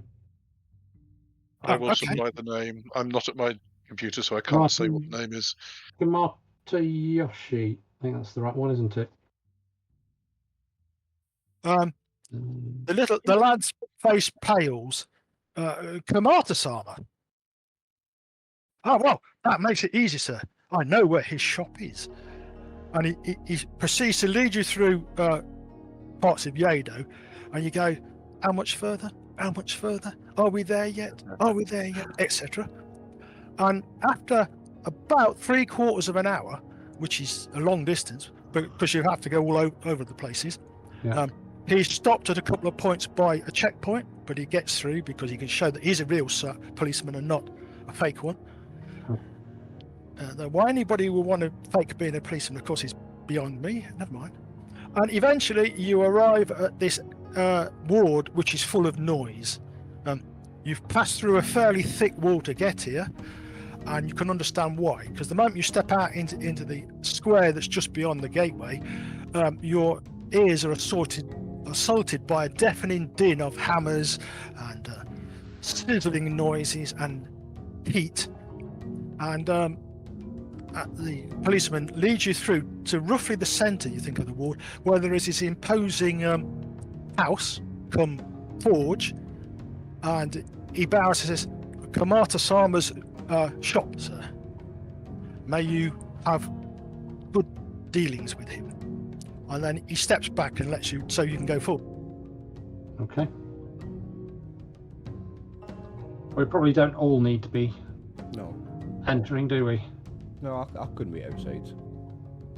Yeah, I'll stay Okay, outside. well, outside there's an area where you can sit and relax. Well, as much as you can in this deafening din, because you look round and there's quite a large number of people appear to be beating metal into various shapes. Most of them aren't actually armourers, but probably blacksmiths. Okay, who's going in? Well, Nick's character will go in because he's got the box. Yeah. I'll step in and maybe one other. Three's as many as we need, I think. Okay, well, if we need one more, I'll go then. I'll go inside. Okay, Okay. three on your eye then.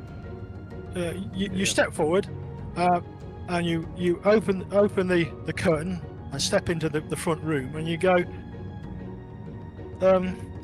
I don't know where to look.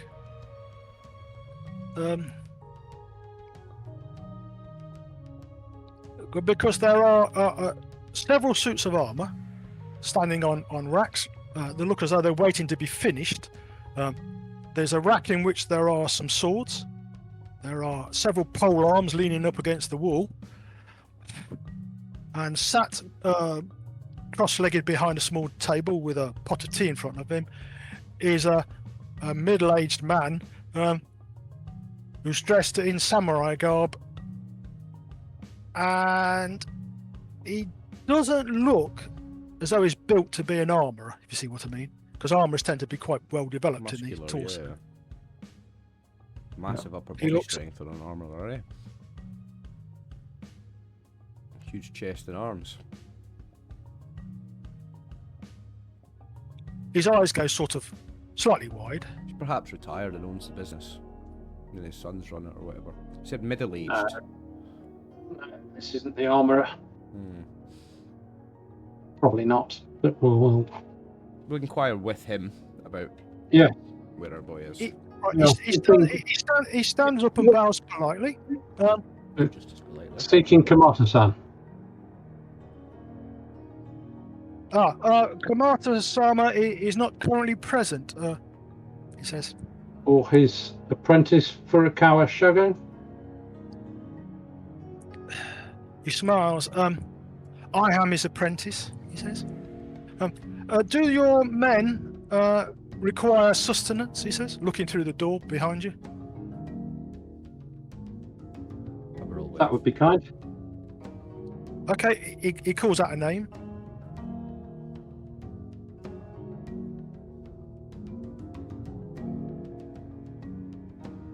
He calls out a name, Hiroki, and this lad of about 12 comes out. Sama, he says. Don't call me that, please.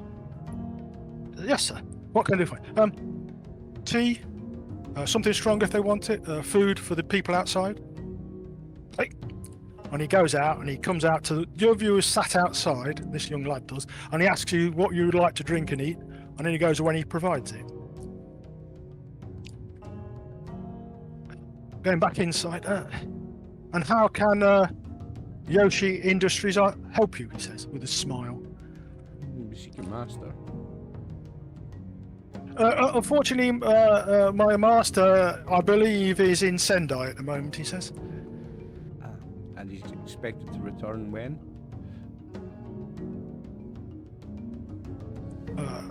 Whenever the Dragon of Night catches up with the Lady of the Sun again, he says. Okay, you're talking in riddles. What it means is, what he's saying is he doesn't know when. Aye. Okay.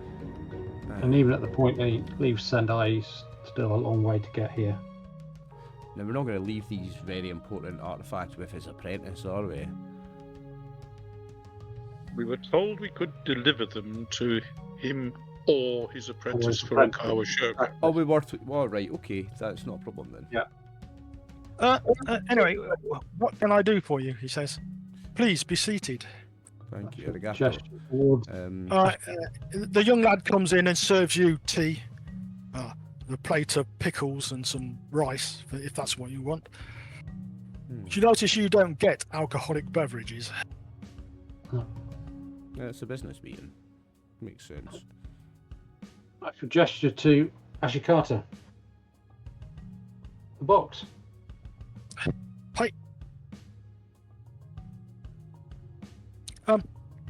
he looks at Okawa and says, "Excuse me, sir. May I know your clan name?"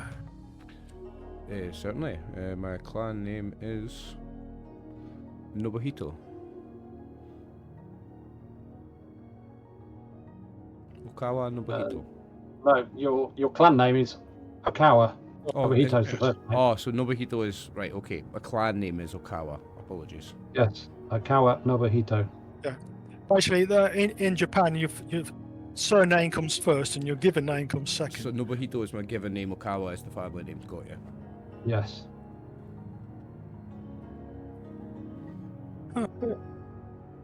Fun fact, Portuguese people have 5 names. They get given 2 first names when they're born, so that they can choose their favourite when they grow up. And then when they get married, the man and the woman both take each other's names. So you have 2 first names, a middle name, and 2 last names by the time you're married in Portugal or Brazil. 5 names. That would explain why they've got such long names, then, wouldn't it?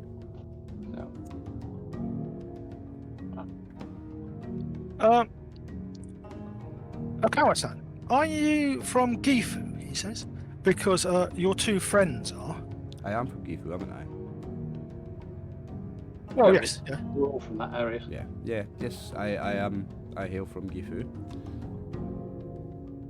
Indeed, gentlemen, you are a long way from home. Anyway, enough of my meandering maunderings, he says. You have something for me. Indeed. He says, looking at the book. Open the box. Wait for Ashikata to hand it over. Okay, he does, yeah. So I'm just waiting for one of you to say that. Yeah, He unwraps it, he opens it. They have returned, he says.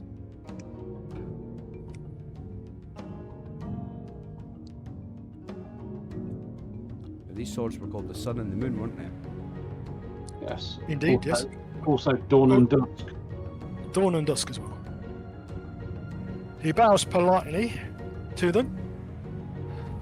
He says a prayer to Amaterasu and to the moon goddess, whose name I cannot remember. He then takes the daisho out. I mean, no Mikoto. Is that right? Suniyuki no Mitoko, something like that. Yep.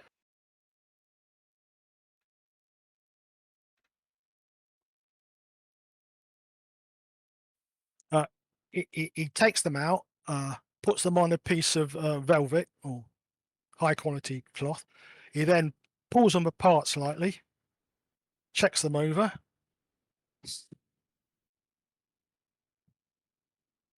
I wonder what the story is this time.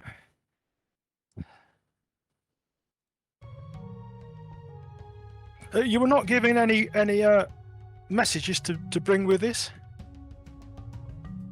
We weren't, were we? I don't remember that we were. Memory check. No. I don't believe we were. I believe we were asked to deliver them to the armorer. Sorry, the. Yeah, I think it was a less we know the better kind of situation. Yeah. I see. Do you have a Shugenja with you? We do. We do. Or at a pinch, a priest following the path of Shinten? We have a Shugenja in our party. Yeah. Would you ask him to come in, please? Certainly. It's a horror, I believe. It is a harp. Oh, my apologies. I will go outside and fetch Hatsu then. Yeah. Hatsu, the Armourer's Apprentices requires a Shugenja. Would you come inside, please? Come and wander in. Okay, again, you are somewhat surprised by on the inside. I say there's all sorts of weapons and stuff hanging about. You think there's a fortune hanging here, and it's just hanging here. The middle-aged man. Oh, pardon. You're a member of the class of Shugenja, are you? Yes, I am. Which school do you follow?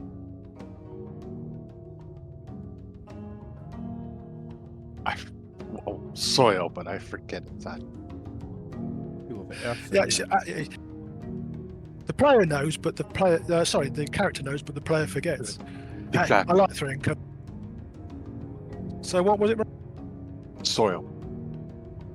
Bushido.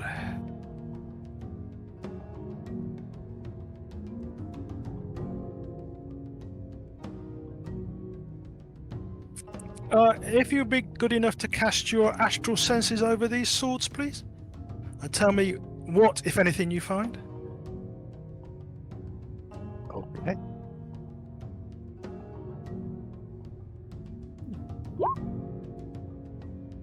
Made it by 8. Nice. Okay. You are looking at these swords, and while you may have suspected that they were magical, you now know they are, okay? Because you can see the magics on them. Right. More importantly, there is a spirit attached to the moon, which probably shouldn't be there, and it looks at you. I look right back at it. And it starts to wave its arms about in a magic casting sort of fashion. Oh. No.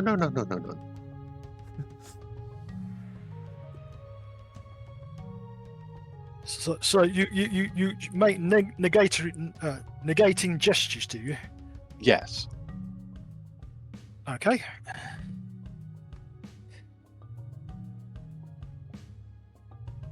It looks a little surprised and stops.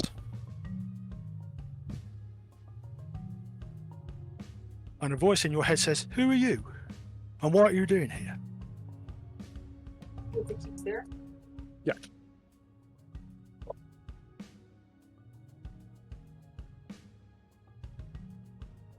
Well, my name's Hatsu.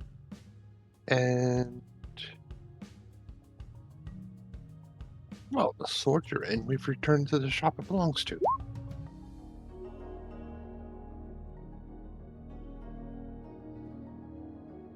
Pardon?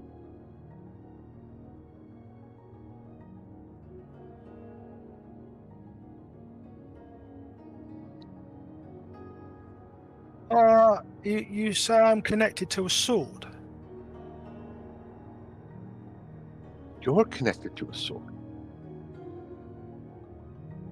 Well, that's what you said, wasn't it? Yeah.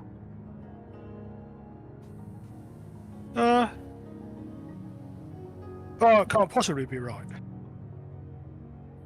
If there's a spirit here, it's you. Now be gone. I'm not a spirit. You're the spirit. Okay, it starts to gesture again.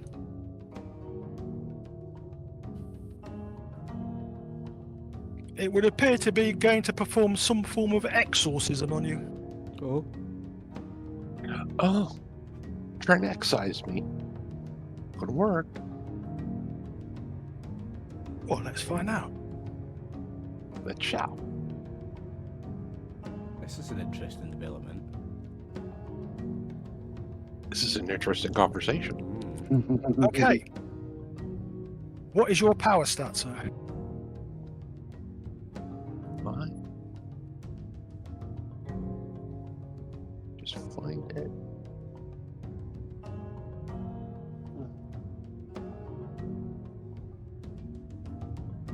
L15.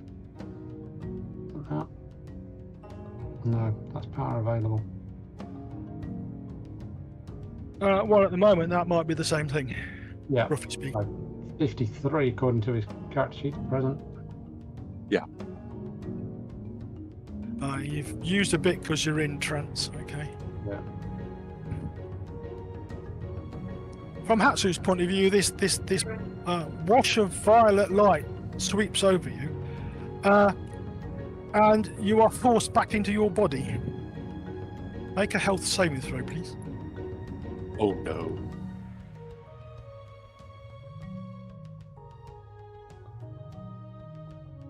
I made it. Nice, Brian. Good Nice, a job. 1 as well. Nice. Yeah, for Yeah, sure. It's not just making it, that's What is your health save? What is your health saving throw? 4. Okay, would you like to roll another d20 then, please? Another D20. No way he's failed Yep. on a 1. Got another one.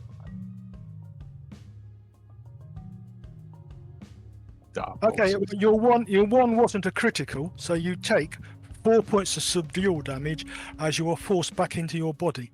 Ooh. And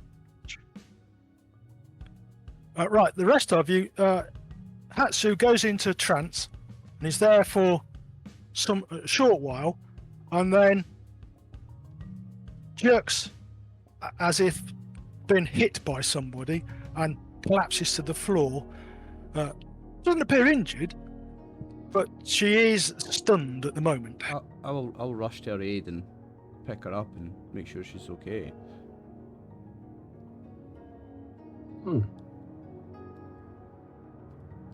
Hatsu? You okay?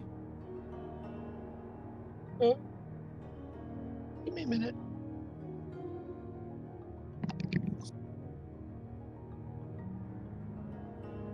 I think I'll be fine. Oh yeah, you've just got a bit of bad headache. What happened?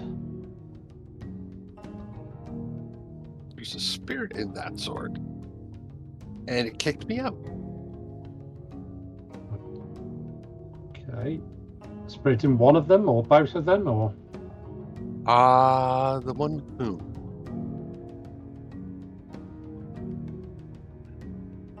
Okay. And we're not expecting a spirit, are we? No, you weren't expecting a spirit, no. Okay, just saying, I don't know with these swords. Whether they may or may not, that might be why they're beneficial to the wielder. Maybe it's the spirit that makes the difference. I don't know. Okay. I take it the apprentice is still here. Yes. The mate's still there. I look at him and say, there's supposed to be a spirit embedded within the sword.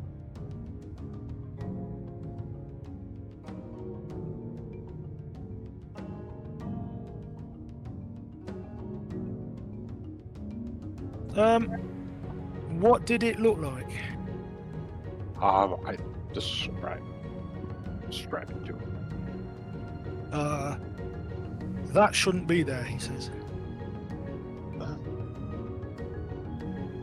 At the moment, I would expect both swords to have no spirit in them. Or no active spirit, I should say. Well, that one definitely has an active spirit.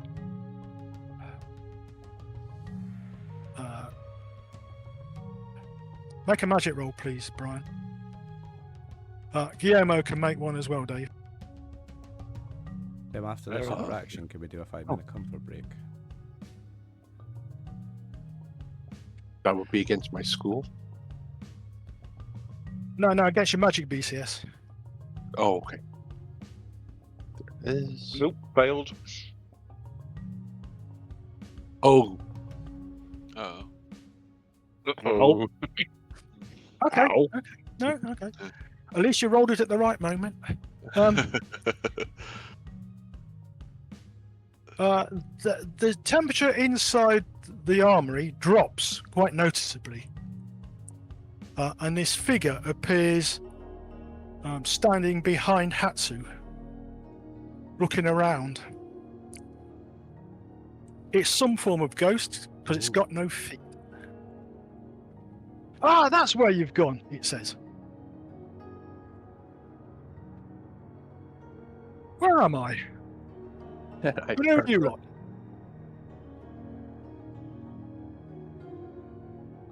What have you done to me, wizard? Sorry, witch, he said. I've done nothing. You were in that thing. What thing? He points at the sword.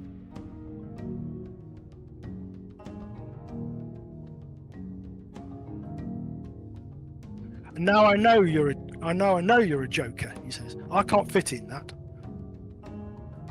Physically, your body could not, but your spirit can.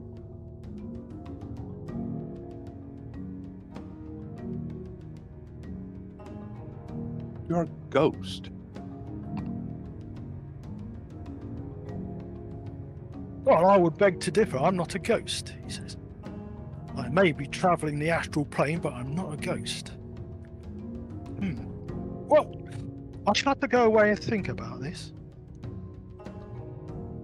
You can call me Solomon, he says. And he bows in a manner that you've never seen before, because it's like he doffs a cap, and he puts his left leg back and bends the knee, and then stands up and puts the hats back on. And then he steps back through the hole he's made in the world and disappears. And the temperature rises back to normal. And the apprentice goes, well, if that wasn't some form of powerful garki, then I'm not an armourer.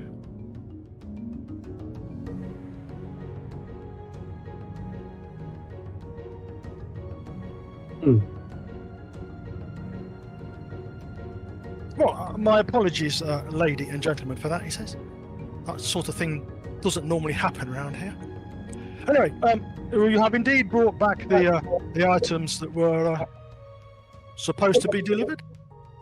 Okay, so this male figure, who's dressed in long robes with a pointy hat on, to give it a point, disappears, and the hole he made in the world closes up, and you all look at each other and go, what? And the apprentice shakes his head, going, I do wish stuff like that would stop happening, he says. That a common occurrence for you, is it? It's not common, but it's not uncommon enough, he says. Like never.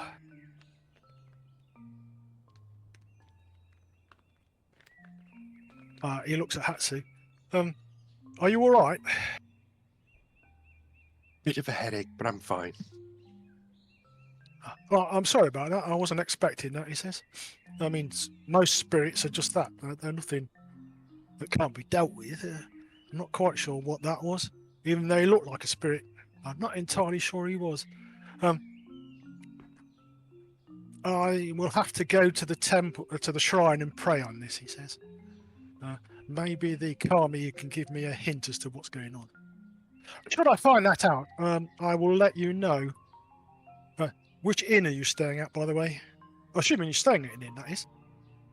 Yeah, we were staying at Seaman's Rest.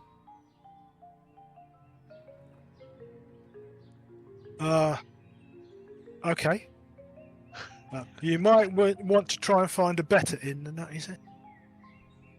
Any reason?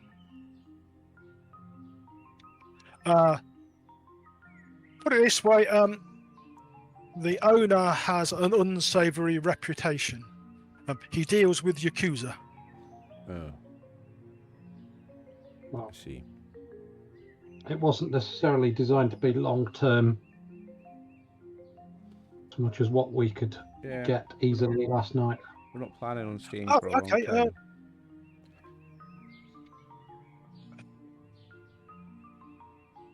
He looks at you. You're Ronin, aren't you? Yes. Yes. He scribbles a name, the cherry tree, down on a piece of paper and directions how to get there from where you are. Try this, he says. It's a reasonable price. It's not bad, and I know the innkeeper, so you won't have any problems. Or you shouldn't. Now he says, looking at the two swords, you have done your job. I was instructed to hand a payment over to the merchant Hitiko, but he's not here yet. So, if you'd be good enough to wait until he gets here, then your pay will be forthcoming, he says.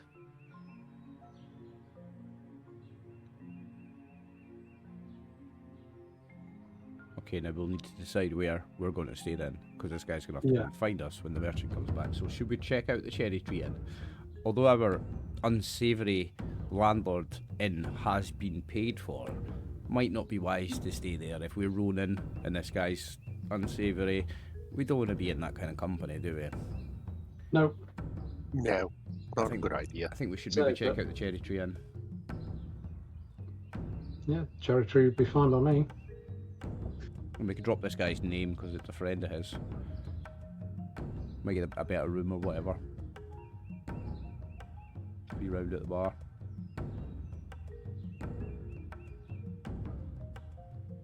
Yeah. So should we go check it out then? Go have a look for. We're still on the 23rd, aren't we? Same day. Oh yeah. A lot of the session will be on the 23rd because you walk places and you talk, and that takes a long time to play through, but doesn't actually take much game time. If you see what I mean. Yeah. No, surely it's.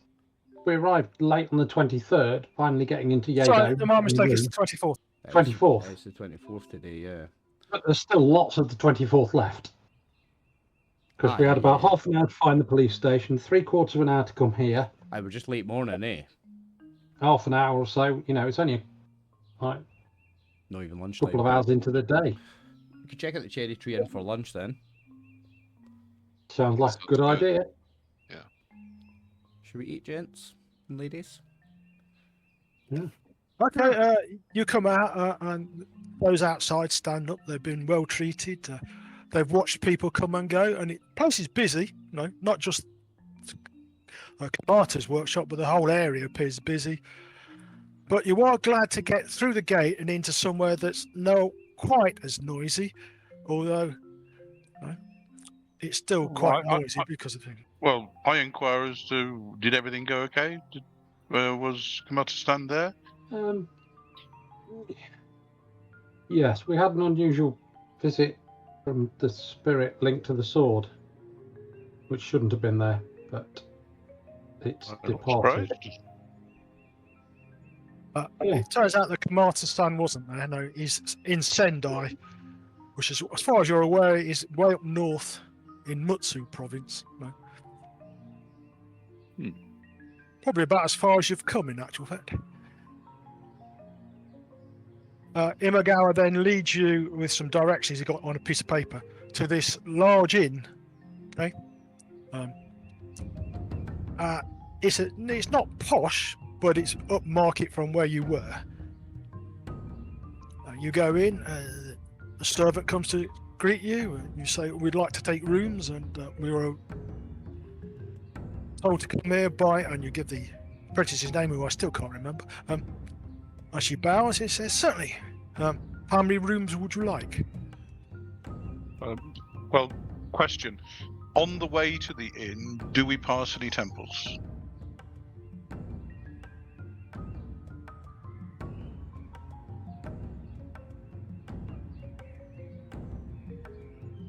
Yes, you do. In that case, I will ask permission to pop into the temple and see if I can find lodgings. Sure. Or rather, I will note where it is and carry on to the inn with them so that I know where they are. Then I will ask if I can go back and try and find somewhere to stay at the temple. That makes much more sense. Yes. So you carry on at the inn, and I will carry on at the temple. Okay.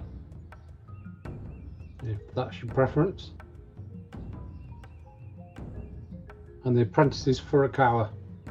Tim, just help you remember.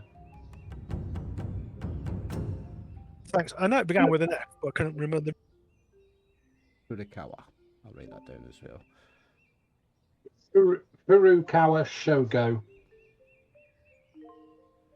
Cool. The names and the dates are the biggest things in my notes, like.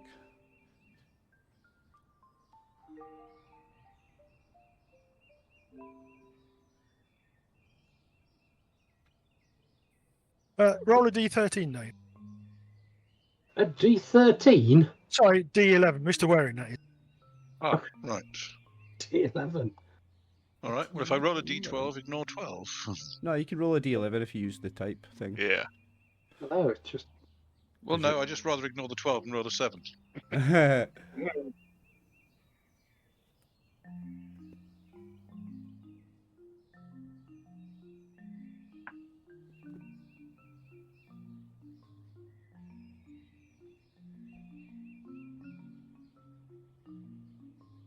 Okay, the temple you pass is a small D-class temple, Dave, which I've got the name written down somewhere, but I don't have it to hand. No, it's okay. In that case, I shall return there, and once you've finished sorting them out at the inn. Okay. Well, so you get to the inn, and this servant says yes. And so, how many rooms would you like? Says, How many are we? Are they one-person rooms or 6 of you. two-person rooms? 7. we have up to 4-person rooms, sir. Well, we need rooms for 6, don't we? Should we take 2 threes? If they do threes. Well, I think the lady would want her own room, maybe. we've got 2 ladies, haven't we? No, only one. You've got 2 women, yeah, 2 ladies, yeah. Okay. Do Yeah, we? yeah. Yuko and Hatsu. So perhaps a 4 and a... Oh, sorry, was Bruce's character Yuko a female? I thought she'd done a male character. Yeah. No, female, as far as I'm okay. aware. Well, Female. if she's done a new character, I've not seen it. So at the moment, she's playing Yuko, who is female. Yuko is female, Yes. right? Okay, cool. It's female, yeah. I wasn't sure.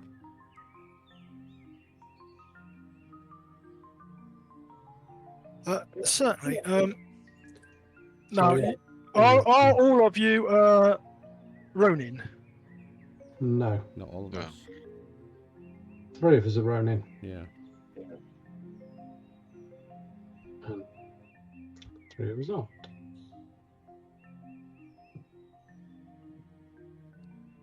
Okay. In that case, she says it will be 4 silver for the 4-person room, and 2 silver for the 2-person room. So it's one silver. A each, bath basically. and a meal are thrown in for free, as is repair of your clothes should they need it, and/or cleaning. Oh, that's nice. I will definitely take that. Yeah, very nice. Yeah. Let me take a silver. So it's just basically 1 silver each then, isn't it? As it turns out, yes. Yeah, I'll take Okay, a silver. that sounds good. I'll take mine Okay. off.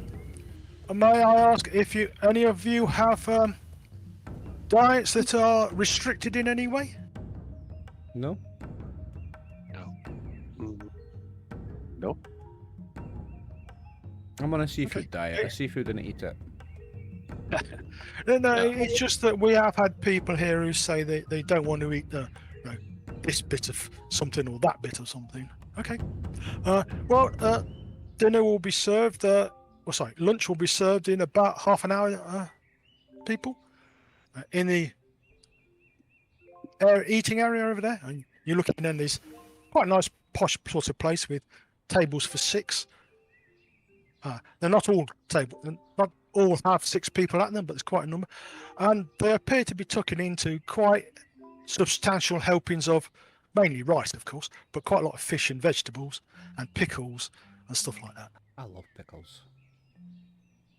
And she shows you to your rooms, which are well appointed. There's a trunk for each one of you, and a spare one just in case you've got far too much stuff. We can supply you with a strong box if you require, she says. That will cost you an extra copper. And enjoy your stay at the cherry tree. Thank you. Arigato. She bows and she leaves. Well, hang on, just before she goes, I'm just thinking what we would have left at the Seaman's Rest. Very little. We had very little with us, but did anybody leave anything? No. I'm going to drop Can I drop a silver piece on this lady's palm as a little tip? Certainly. You can have an on for that as well. Okay. Oh, I got an on for that, did I? That just put me from 99 to Yeah, 100. because you don't have to take. You don't have to do it. You see. Yeah, So yeah. you chose to do. Okay, and it goes in on from actions, right? Yeah, on from earned actions. That just put me up to 100. But you can't keep doing it and getting on every time, though. Yeah, Because otherwise, yeah. Like a first time only kind of thing, yeah. well, depends on the circumstances, but certainly from my perspective as a GM or Yeah, Tim's. You can't just know, farm on by tipping people, basically. Yeah, I can't, get it. yeah, Right. yeah.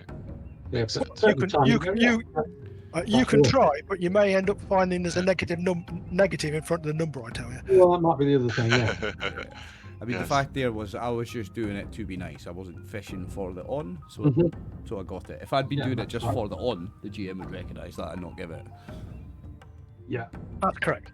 And you get to feel for which characters players do it to try and buy something rather than just the gift of what it's being given. Okay, the lady who showed you to the room, she leaves, and shortly after that, the shogi screen to the big room opens, and there's another young woman there. She bows, and she says, "Her name is Saru, and she will be your servant while you stay here. So if you need anything, please call." Saru. Okay. Is there a tailor nearby that they would recommend? The inn would recommend. What is it you wish tailored, sir? Well, I wish a new set of garb. I'm just going to replace this lot. Oh, a new set of traveling in it. style garb. Then certainly, sir. Yes, Okay. you need to go to Hashimoto. And he gives you where he is. And you think that's quite a long distance, but there again, this town's huge. Yes.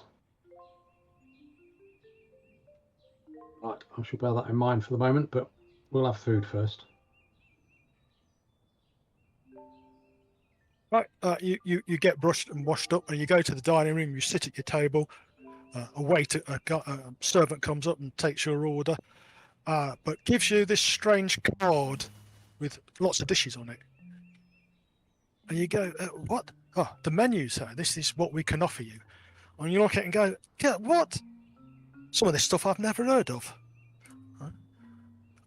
These are dishes from other parts of Nippon, sir. You might wish to try them, but I'd be careful of the Okinawan dishes. They are incredibly spicy. That sounds like a Okay. challenge to me. Okay. Right. She goes away and she comes back with your order. And anybody who tries an Okinawan dish gets to make a pon roll.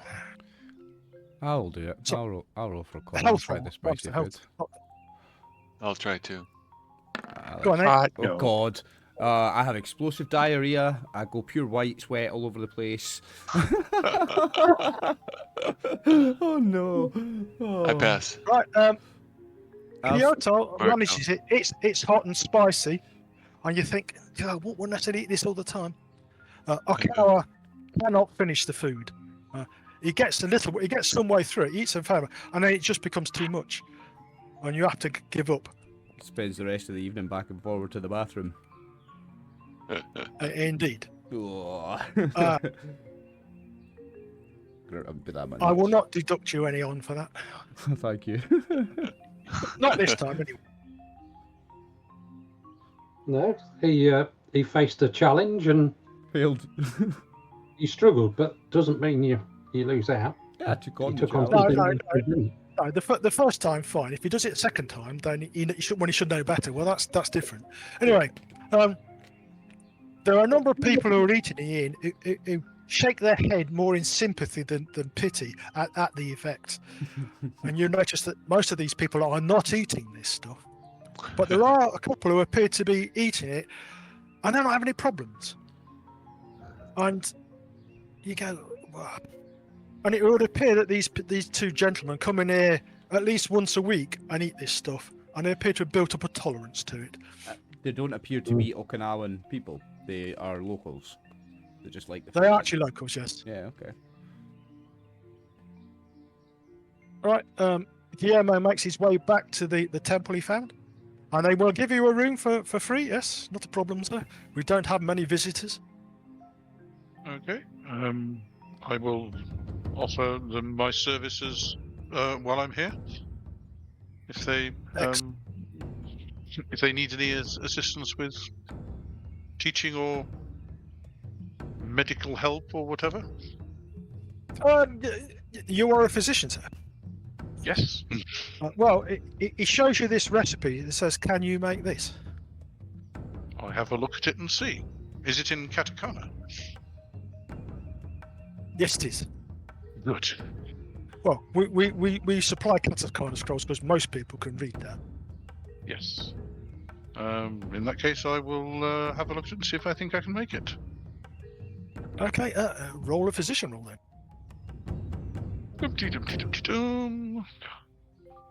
Yes. Yes, you can make this.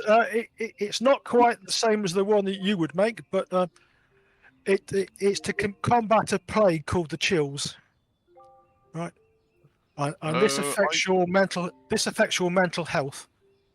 I shall inquire as to whether this is the plague that we had heard of to the west of Yodo. We believe it is. It's what we've been told, and we have no reason to. And we are churning this out as fast as we can, and we can't make it fast enough. He says the abbot. So Fair an enough. extra pair of hands would be good. You can stay here for free, and eat here for free as long as you make this stuff. He says. I thank him. As long as you're making this stuff. I will work late making it and wait to hear from the others. Okay, in that case, make another roll.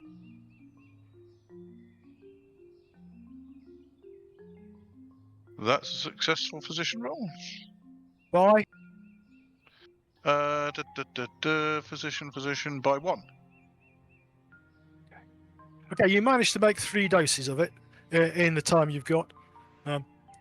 You realise that perhaps they need some better ingredients. That would help.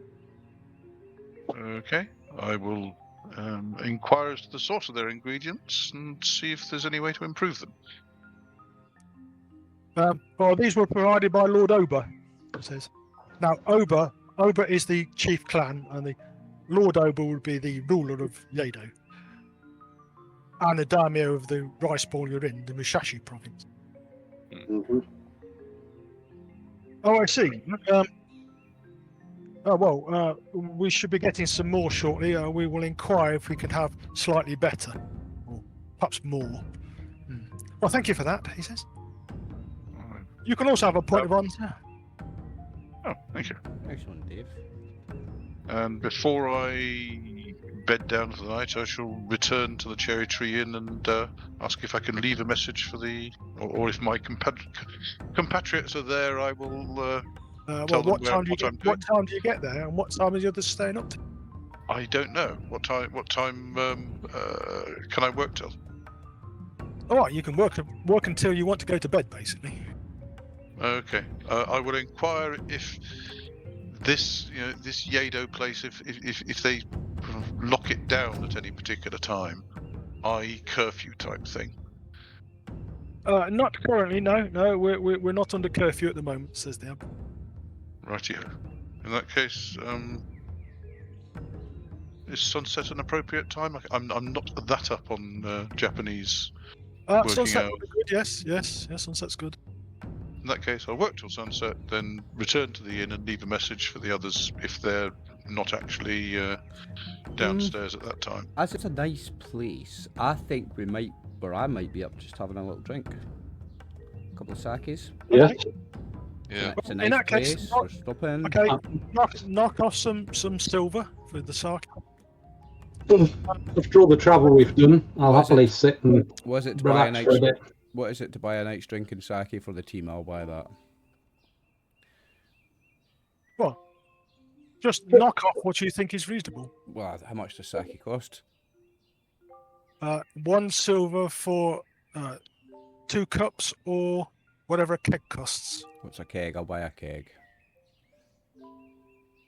That will be 2 koku, we'll call it. 2 gold. That's got 20 cups in it, which should be more than enough to get you all rat-arsed. Yep, let's have a nice drink tonight, boys. It's on me. Because sake or rice wine is a very heavy, fortified style wine. It's potent. It's strong, yeah. Okay, yeah, I'll pay the 2 gold. I'll buy sake for the crew. Okay, just note that you're with 20 cups and then work out how many you got left at the end of it. Right, at sunset, as the sun's going down, and you can hear various chimes and charms, and as day work goes to night work, or illegal if you like, and you notice there are more police on the road, on the streets, who stop you, find out where you're going, but because you're dressed as a Buddhist monk, they don't give you too much hassle. And you arrive at the cherry tree to find Imagawa and Okawa and possibly others still up, and they appear to have been drinking. And are still drinking, for that matter. Still drinking. I'm just going to make a health saving throw and see. This is for the hangovers tomorrow. I guess I better make one of them as well. Just see whether I keep. At what point do I stop? 10. What's my health saving? Yeah, I'm about done when he arrives. Yeah, I mean, my saving throw is 9 and I rolled a 10, so I think that's the end of my night's drinking. Oh yeah, I should point out that sake acts as a slow poison of rank 1, so you do get rat-arsed if you drink too much. Yep. You come in, they appear to be slightly tipsy. Yeah. Well, I shall let them know that apparently the local plague is called the chills, and I'm working at such and such a temple, making cures for it if they need me. And wish them a pleasant evening, and then return before they drag me in to join in this debauchery. Oh, Very good of you, Gyomo. Have a little glass, Gyomo. Or it would affect my work, master, and I shall politely decline. You're a consummate professional, Gyomo. Nothing but respect for you. As he swallows another whole cup in one. Yeah, okay. When Gyomo mentions the chills, both Hatsu and Yuko know that it affects your ability to resist temptations, blandishments, and other will-based skills. Ooh, so it affects your willpower. Indeed, it does. And Hatsu definitely does not want to catch it, because it can cause permanent damage if you're really unlucky. But to a Shugenja, it would like corrupt them. No. What it does is it takes permanent points of willpower off you. And that's what a Shugenja uses to do their spells, isn't it? Yes, priests do it as well, but for some reason they appear to be more resistant to this disease than normal. God armor. Well, yes. Probably not. It's probably some sort of spiritual disease, possibly supernatural origin. Perhaps Who more knows? spiritually enlightened or or less susceptible. Stronger. in Anyway, spirit. eventually you are helped to your room and into your onto your futon and under the covers, and you go to sleep. And in the morning you wake up with fearful hangovers. Okay. Yeah. There is on the floor next to each of you who got drunk this orangey yellow mess, which looks like you're supposed to drink. I'm still confused by this thing. You said morning when we were. No. It's going to be lunchtime, surely. Maybe when we get in. afternoon by the time we get up around about morning. Okay, well, basically, those of you who weren't drunk get up at proper time, and the two of you who were drunk, if there's only the two, the maid leaves this. Right, it looks like a hangover cure. Whether it will cure it or not, you don't know. I'll drink it. Ugh. Well, you know that stuff that you had yesterday that was incredibly fierce and powerful? Mm-hmm. It is a bit like that, Okay. but it's much more pleasant because it's got something sweet in it which takes away a bit of the bite. Like And it honey or settles in your something. stomach, and it settles your stomach down quite well, but you still don't feel like eating breakfast. Mm-hmm. Okay. But we might feel like lunch. You might feel like dinner, yes, because it's lunchtime by the time you get. Yeah. The rest of you, you have a morning free of Imagawa, Nick's character, and Okawa, because unless you took part in the drinking, of course, in which case you might be in the same condition. Yes, I don't know what Hatsu and Yuko were doing, whether they were joining in or not. Well, Yuko was. Or Yeah, Morikawa. I might have had one drink, but definitely not more than one. Oh, well, one's fine. You get up. You get up at the break of day like normal. Good, good. Hatsu gets up at the break of day because that's when you get your power back. Okay. So Yuko says that she's going to go out and look round the town. I should be back sometime tonight. Akishita says similar thing, and they wander off in different directions. And what are you other two doing? We'll take a walk around the town and get some fresh No, air. I was meaning Jeff and Brian. What they're Oh, characters? right. You are asleep at the I'm moment. still asleep, right? Well, I think I'm a little intimidated by this town and everything. I don't know if I would wander very far outside. I might sit outside and just kind of people watch. But I don't Okay, think that's I'd fine. wander very You far. sit.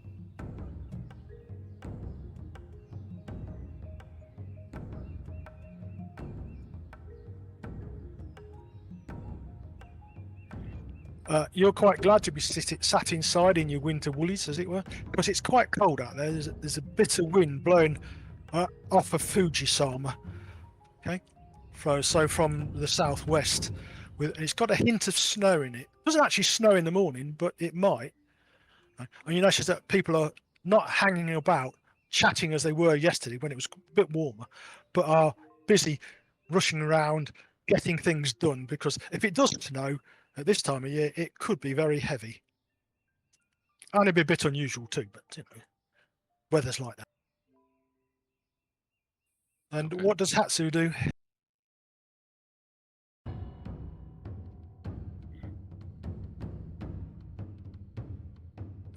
Is Brian with us?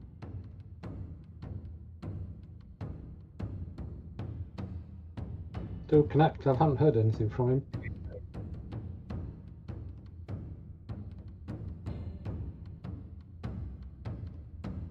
Not showing as muted. Okay, well, okay. Right.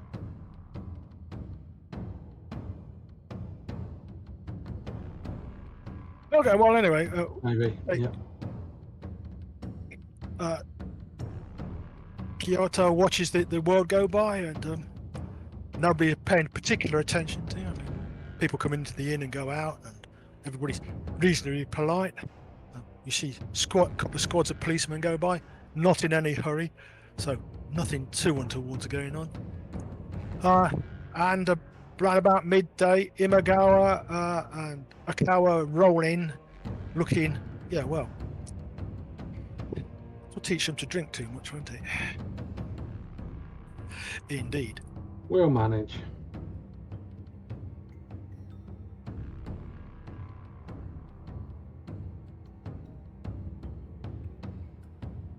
Right, you're sat in now. You're just beginning to feel like human beings again.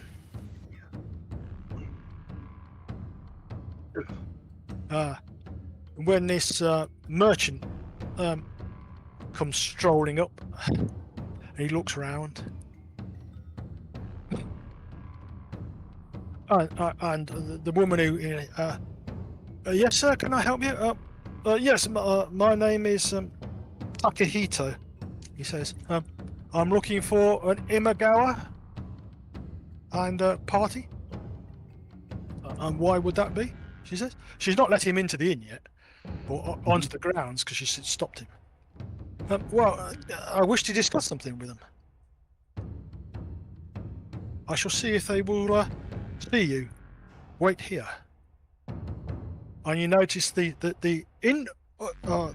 unobtrusive guard, right, who's been standing, watching, steps forward into the way of the merchant and looks down at him, and the merchant takes a couple of steps back, more in surprise than anything else. I don't like merchants, he says. Give me an excuse. And we'll have one less merchant. What? I've done nothing. Oh, you're a merchant. Huh. No need to be like that.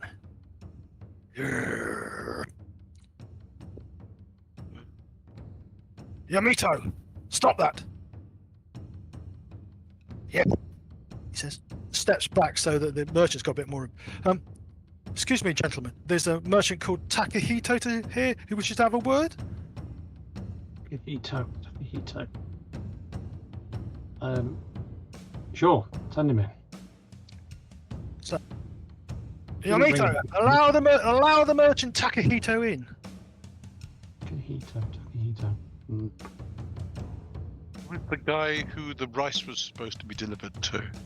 Yeah, possibly. I'm in a bit of a recovering state. Oh, right. Sorry. Yes, you are. True. Sorry. Okay. I thought you were looking that's through fine, your that's- notes.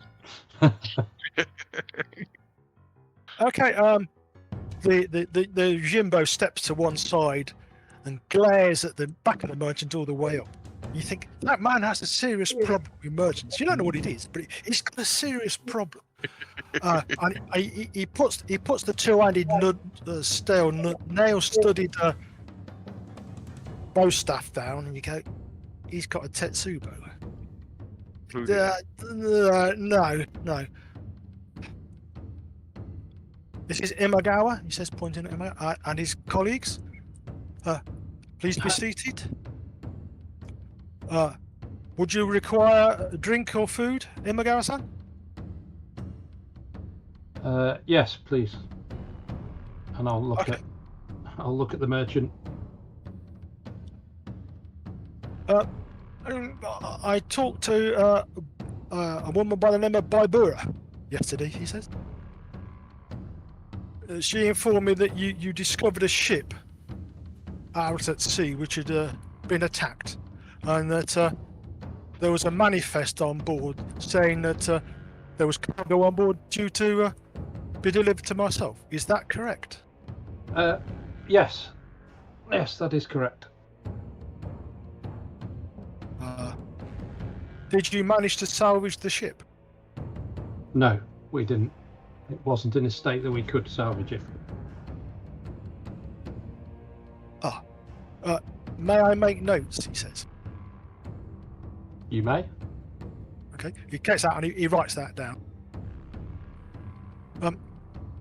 Do you have any idea what it was that attacked the ship? Yeah, we do. Yes, we do. We believe it was Kojin. The Hammerhead Koji. clan. Yeah, of the Mako clan. Oh yeah, sorry, of the Mako clan, not the No, Hammerhead it was the clan. Mako It was the Mako clan. clan, yeah, sorry. And they pretty much confirmed as much when we came across them later in our journey. You have met beings of the Mako clan. Mm-hmm. Did you get a name? Not the Mako clan. That's a great shame. They boarded us demanding tithe. And Okay. the mistress we were with at the time dealt with them and dismissed them. Lady Baibura was in charge. Yes. She was a formidable woman. Yes. Yes, indeed. Formidable present. No, Lady Barbara wasn't in charge. Was she? She was the one that did the Gyomo was in talking. charge. She did the talking, but she wasn't in charge of our journey. The captain was following her orders. Mm-hmm. Yes. Oh, I see. Okay.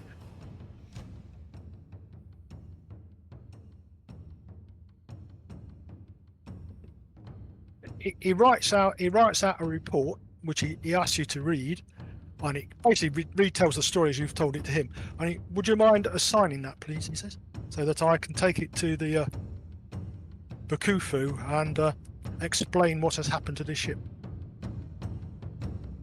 No, that's fine. That's the purpose of it. You and anybody else who wants to sign it signs it. Thank you very much, he says. What a loss. Were there any survivors? No, No, none. no. We came across the wreck drifting offshore. Okay. Well, he takes another scroll out of a satchel he's got. He opens it up, and it's got a list of names on it. Okay, and the name of a ship, which is the same as the one the wreck you found. And he makes some markings on it, which essentially say all perished. Well, before he does that, how many bodies did we come across? Dean. What was that, Mr. Waring? 15. 15. Yeah, that's what I thought. There were 20 on our ship. There was space for another 5, but there was no sign of them. So we don't know whether they were going short-handed or Yeah. whether. Oh, no, that's fine. Yeah, finished. basically, you say you found 15 bodies, and he makes a note of that. Yes, because I don't know whether that's all perished. All we know of is the 15 we saw. Others may have gone overboard or whatever, but that's all we can account for in Did you terms of discover numbers. any identity documents, he says? We got some documents, didn't we? But I don't know if they had identity on them. Well, yes, you did. You found the crew's identity Captain's documents, or the ones that were killed. Yeah, and there's 15 sets of those. So Right. he says, "May I have them so I can pay recompense to the families of the deceased?" Of course, yeah, we'll hand them over. Yeah. Sure. If we've got them, he can have them from us. If we haven't, and he'll have to go and collect them from. In actual fact, Lady Baibura's probably got those. Yes, that's what I was thinking. I don't think we were given those. Okay, in that case, I shall go and visit her ladyship again, he says. Thank you very much, gentlemen. That's fine. Here is a recompense for your trouble, he says. That's no trouble. No, I insist, he says. And he puts 2 cocoa on the table, he gets up, bows politely to you, and leaves. Okay, I'll put that in our party loot. Too old.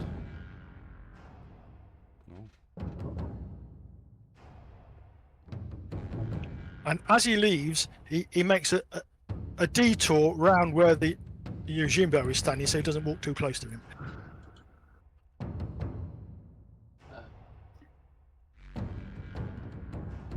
There you go. You see, I've forgotten his name already. So I'll put it in the write-up. Well, I was just going to put it in the alongside the gold in the loot. What it was for. I'll put merchants at the moment. There we go. Right, those people who went on their journeys come back towards the end of the evening, and you have an evening meal. And effectively, Hang on. Lunchtime, when I think they're going to be up, I will go to the inn. I'll spend the morning making potions, whatever, and go to the inn and see if they've got over their hangover. okay, and in then- that case, you witness the merchants talking to them, Oh, right. Fair enough. because you'll be back at the right time. Okay. If In you that case, In that case, just as the merchant is leaving, sorry, just before he arrives, Gyomo turns up. okay, well, he'll be sitting with us then at the point at which the merchant arrives. He'll be sitting at our table, presumably. We'll offer you lunch. We're having lunch, so.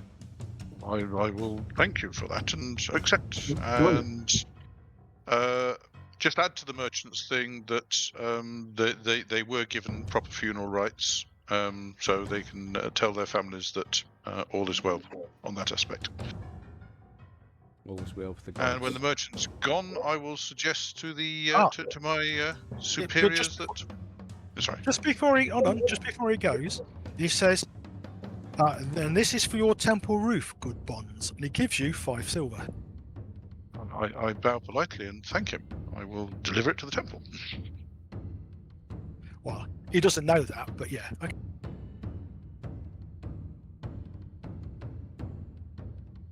Righty-ho. And once he's gone, I shall suggest to the others that we deliver that medicine to Onomichi.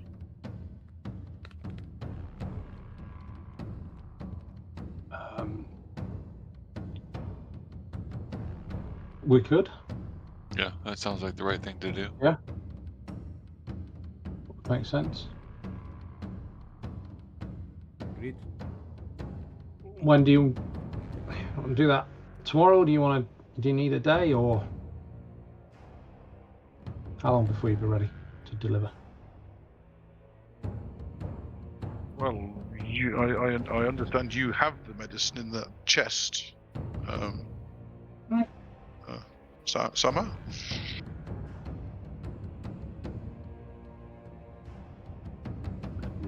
I can go this afternoon unless you're feeling unwell.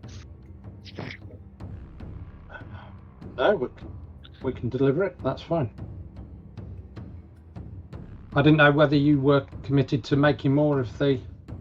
Oh, I No, was this making potions this morning, but This was the medicine from the ship, right? In the cabin. correct. Yeah. Yes. Yes, I didn't know whether you needed to be finishing making any more of what you were doing, if you were committed to, all day or whatever. Well, when I have time. But they're expecting some more ingredients from the Lord of Yodo, Okay, which should make better, which will hopefully make better potions. in which case, why don't we deliver what we've got here? This is the medicine then. Get that delivered. Well, We need to get things tidied up as much as we can, whatever we need to. Yeah, don't we? So.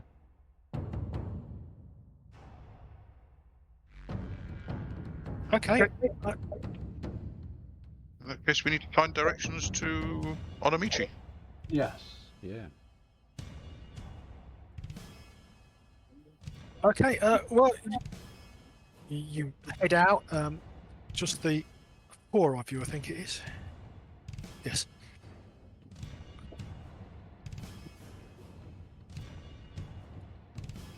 No, 5 of you, because Hatsu's with you, isn't she? Okay. And basically, you ask a patrol, a passing patrol, and they will give you directions. And basically, you end up in an area which is obviously quite affluent, and the estates have walls around them with The gates and what have you. gates and guards on the outside, and it's nowhere near as busy here. But you do realise that most of the people walking about are wearing mon, unlike in most of Yodo where they don't. And you end up at the local police station, and you go in, and as it happens, sat behind the desk is the man you've come to see. His name is Onomichi. He's dressed in police garb, but he's not got the local Obermon on. He's got his own mon, which is the Onomichi clan. By mon, you mean like a herald, like a sigil? Well, Sure. Device. Yeah. Yeah. So. That's how. Sorry, that's how the heraldic device is how we know that Dave's character's an Imagawa, if we've got the right sort of skills. Because we look at his mon and go, oh, that's the Imagawa mon from so and so. So Yeah. he's an Imagawa. Because if he isn't, he shouldn't be wearing it. So mon is the word for like what we would call a crest or a badge. A crest, yes. Yeah. Yeah, got you. Yes, gentlemen. How can I help you? He says. Onomichi-san? That is my name. Yes. That is you. Correct. Kudasai. No, that's please. Sorry, I was trying to remember what's nice to meet you is. Kudasai's please. I do know it, I can't remember. There you go, having been doing your learning. No, I've been off the Duolingo for a couple of months actually, I'll need to get back on it.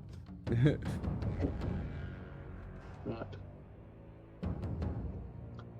We have something for you. You do? I'm guessing Yuko or Morikawa are carrying it.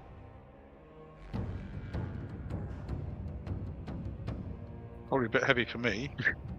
Well, quite, and same as for the it's too heavy for Hatsu.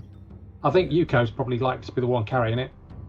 Well, it would be if she was here, but she's not here. So Oh, I'll take that, we'll yeah. give it to Okawa because I think he's the lowest ranking book amongst you, isn't he?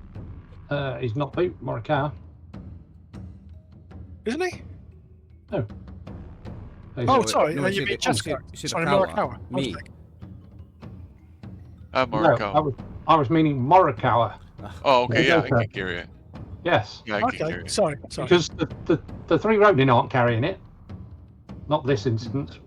It was different when Ashikata was carrying the swords. That's slightly different. We need to be, showing Yeah, I'll- it out. So Morikawa is I'll- the one that makes sense to be carrying it if Okay. Yuko's not here. Okay, fine. Yeah, so Fine. I'll go ahead and pull that out so that he can see. Kind of offer it up. And what is in the Yes. box? He says. I'll open the box.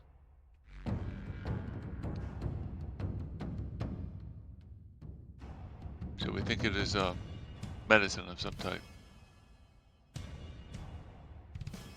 Yes. I will bow politely and explain that it was being carried as cargo on the such and such a ship by Captain so and so. Sea But Serpent. sadly, he and his crew. No, it's not No, the the Sea Sea Serpent's Serpent. our ship, That's yeah. our ship. Yeah. Yes. So But I'm not sadly, giving you a he- name for the ship yet, but I will do. I'll put it in the Exactly, right. which is why I'm saying so and so. But sadly, he and his crew were killed by Mako Kujin, and we came across the hulk drifting with the wind. We found this, and the log indicated it was for delivery to you, and my Imagawa-san has therefore brought it. That's like He looks surprised. I shall look at Gyomo for a moment and say, yes, we have brought it. Recognise we were all part of that. He waits to make sure there's nothing extra going on. No? I see. No. Wait.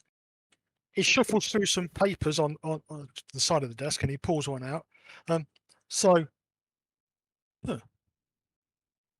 He shows you a report which is very similar to the one the merchant wrote, but is slightly less detailed. So this is the ship you found it on, is it? Mm-hmm. Go. if And you go. if Yes. it matches up, yes. Yes. Ah.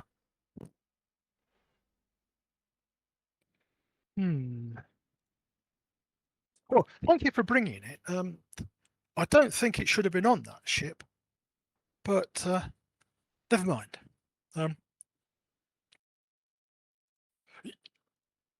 No, you weren't tasked to bring it to me, were you? No. No. We've No, recovered we- it from the vessel. It was identified as for you. Well, thank you very much, gentlemen. I'm very grateful for you. To you for it, he says. Not a problem. And with that, he takes the box, puts it under the desk, and looks at you expectantly.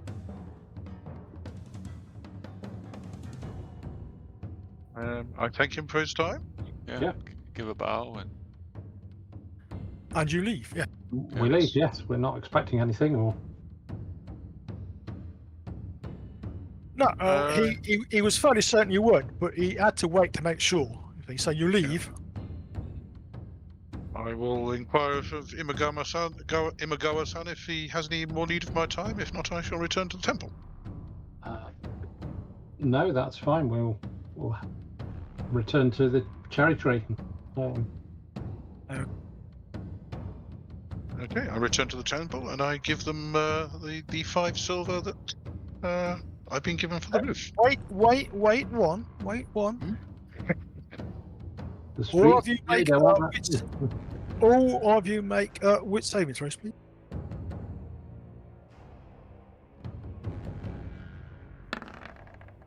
No. What was that, Tim? We That's a all 5 make or a wit saving 4. throws. That's really good of you. Thank you. We all make wit saving throws. My Great. wit saving throw is 3, so I've failed by 2. I passed exactly. I'll fail by lots. Because wit is such a skill for well-rounded Bushi samurai, Ronin types. Failed by 11.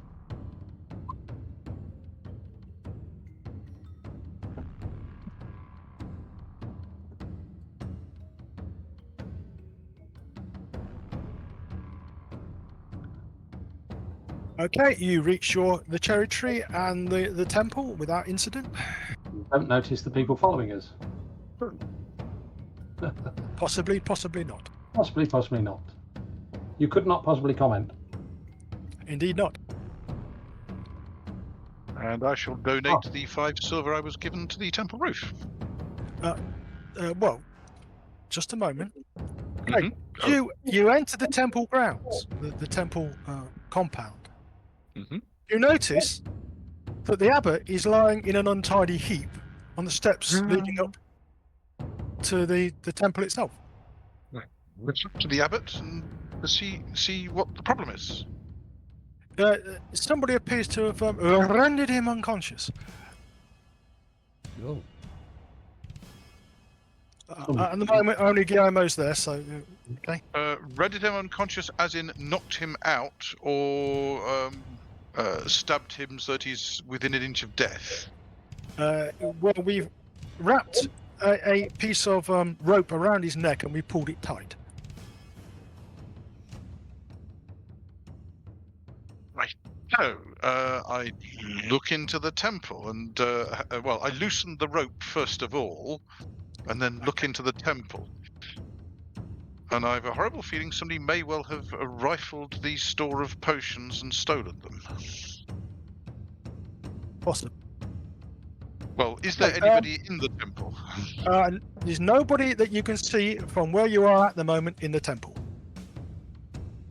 Listen to see whether I can hear anybody in the back of the temple or in the kind of preparation rooms. There sounds as though there is somebody moving about in the temple, yes. Okay, I shall go back to the gate and see if I can see a passing police patrol. Would you care to roll 3d6? Tell me how many luck you make, sir. I knew you were going to say that.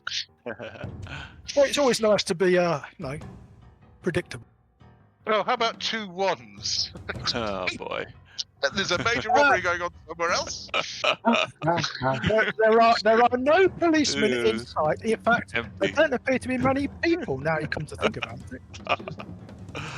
Just a And ham- how long a trip is it to the cherry garden? Oh, very long, but to the cherry tree it might be closer. Sorry, cherry tree, my apologies. Cherry It's tree. quite some. It's far too far to go and get back before the guy who's inside, if he's a bad guy, is gone. Okay, I shall lurk outside the temple door in a position ready to grab him as he comes out if he's stealing our stuff. Okay. Roll a d20, sir. 11. Which is 2 over my wit saving throw if he was sneaking out.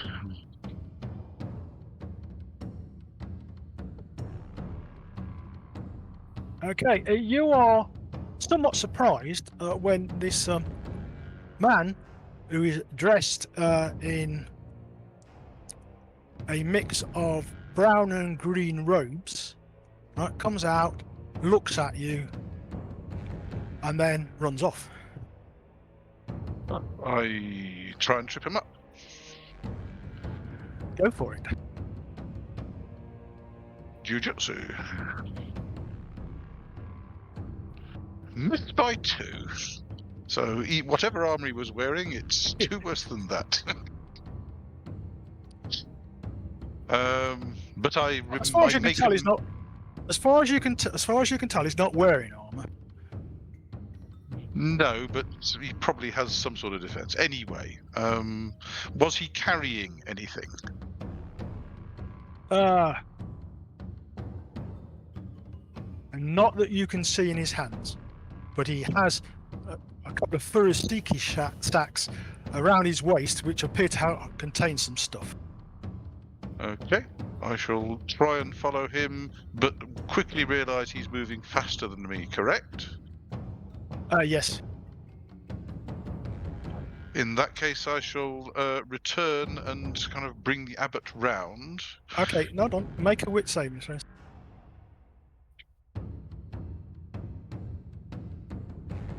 Yes. About? By 3.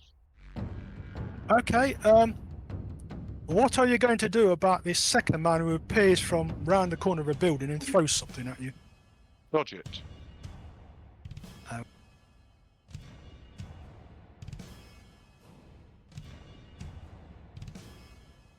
You successfully dodge this thing that goes boom. Okay. Because you dodged it, you don't get hurt by it, but you go, good job I wasn't standing in that, because that would have hurt. The man you were chasing out of the temple grounds runs off and his mate follows him. I try and commit his face to my memory, because I'm now thinking ninja. Okay, make a wit saving. Failed that one. Do you want a wit saving throw for the first guy's face?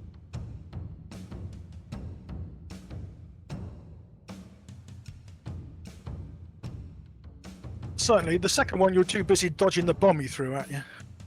Okay. First one, damn, failed it by 1. They were too nondescript. Very nondescript, yes. I shall return to the temple steps and try bringing the abbot round. Okay, you successfully resuscitate the abbot. I shall explain to him what has occurred and suggest we check and see what they've stolen and confirm my suspicions, either Yakuza or ninja. Because I've never heard of Yakuza throwing things which go boom. But Oh, yeah, you don't know Yakuza then, do you? no, I'm not. Okay, Yeah. you searched the temple. Yep. And I've indeed stolen some potions, but not the ones you were thinking they were. Which ones have they stolen?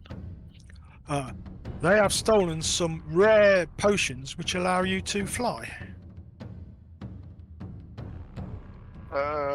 That's not in my potion creation repertoire. I know it's not.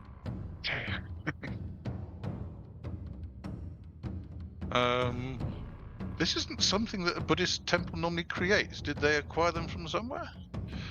Oh, well, no, we didn't create these. We were gifted these by a Shigenja by the name of Ilo, it says. Sorry, Oba Ilo. My mistake. A relative of the daimyo? He's a member of his clan, yes.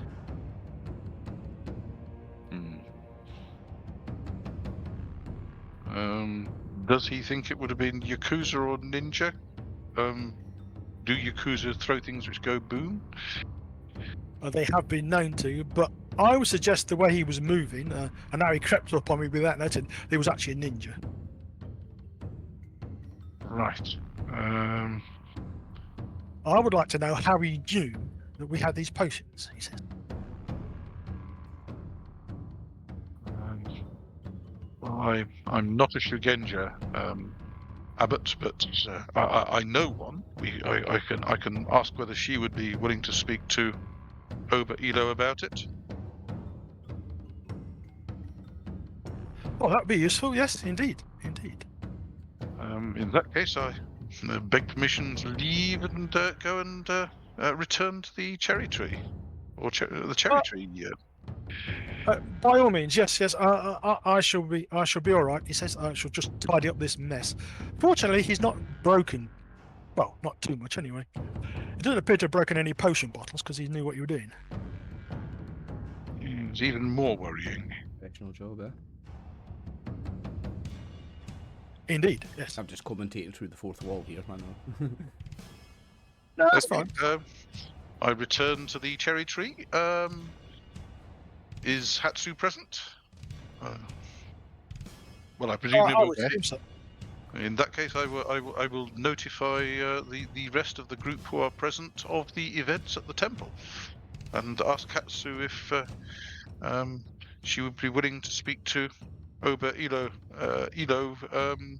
about this theft, to see if he has any idea who might have let the ninja know that the potions were there. That might give some idea as to what they stole them for. Mm-hmm.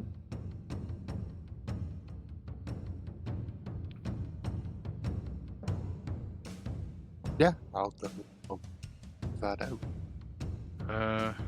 Might be advisable to ask Imagawa-san if he would escort us there, as we'd be more likely to get a Certainly. hearing with Oba Ilo. Certainly. Right, A little shocked by what you've just described. Very. Yeah, basically, there is rapid talk about some sort of ninja attack on the temple that you passed a couple of days ago, and that one of them even let a bomb off. I mean, what is Yodo coming to? What is the daimyo doing about this? It's an outrage, I tell you. All right, Mr. Peasant in the corner, calm yourself down. Calm down, Shouty. Would Hatsu care to roll D20, please?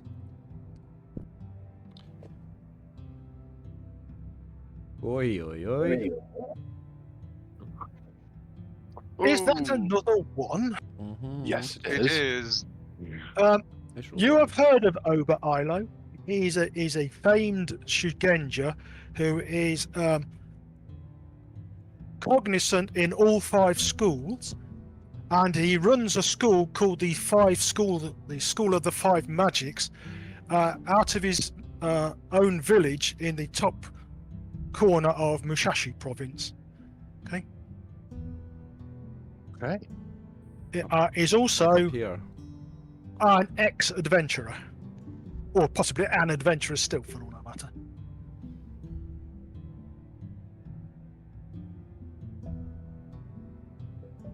Interesting stuff. I have to disappear for a second or two. Okay. Kinetic. No worries. Well, we shall get ourselves sorted, Daisho, etc., etc., ready to escort. Right.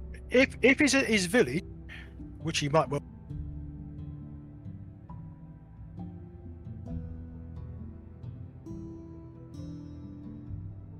I've got the if he's at his village, Yeah, might okay, and then for that. off. Yeah, well, that's fine because I changed maps. That's why. I'm Oh, about okay. to see what his village is. Ah, okay. So we were right that you were in mid-sentence, but Yeah, up here. okay.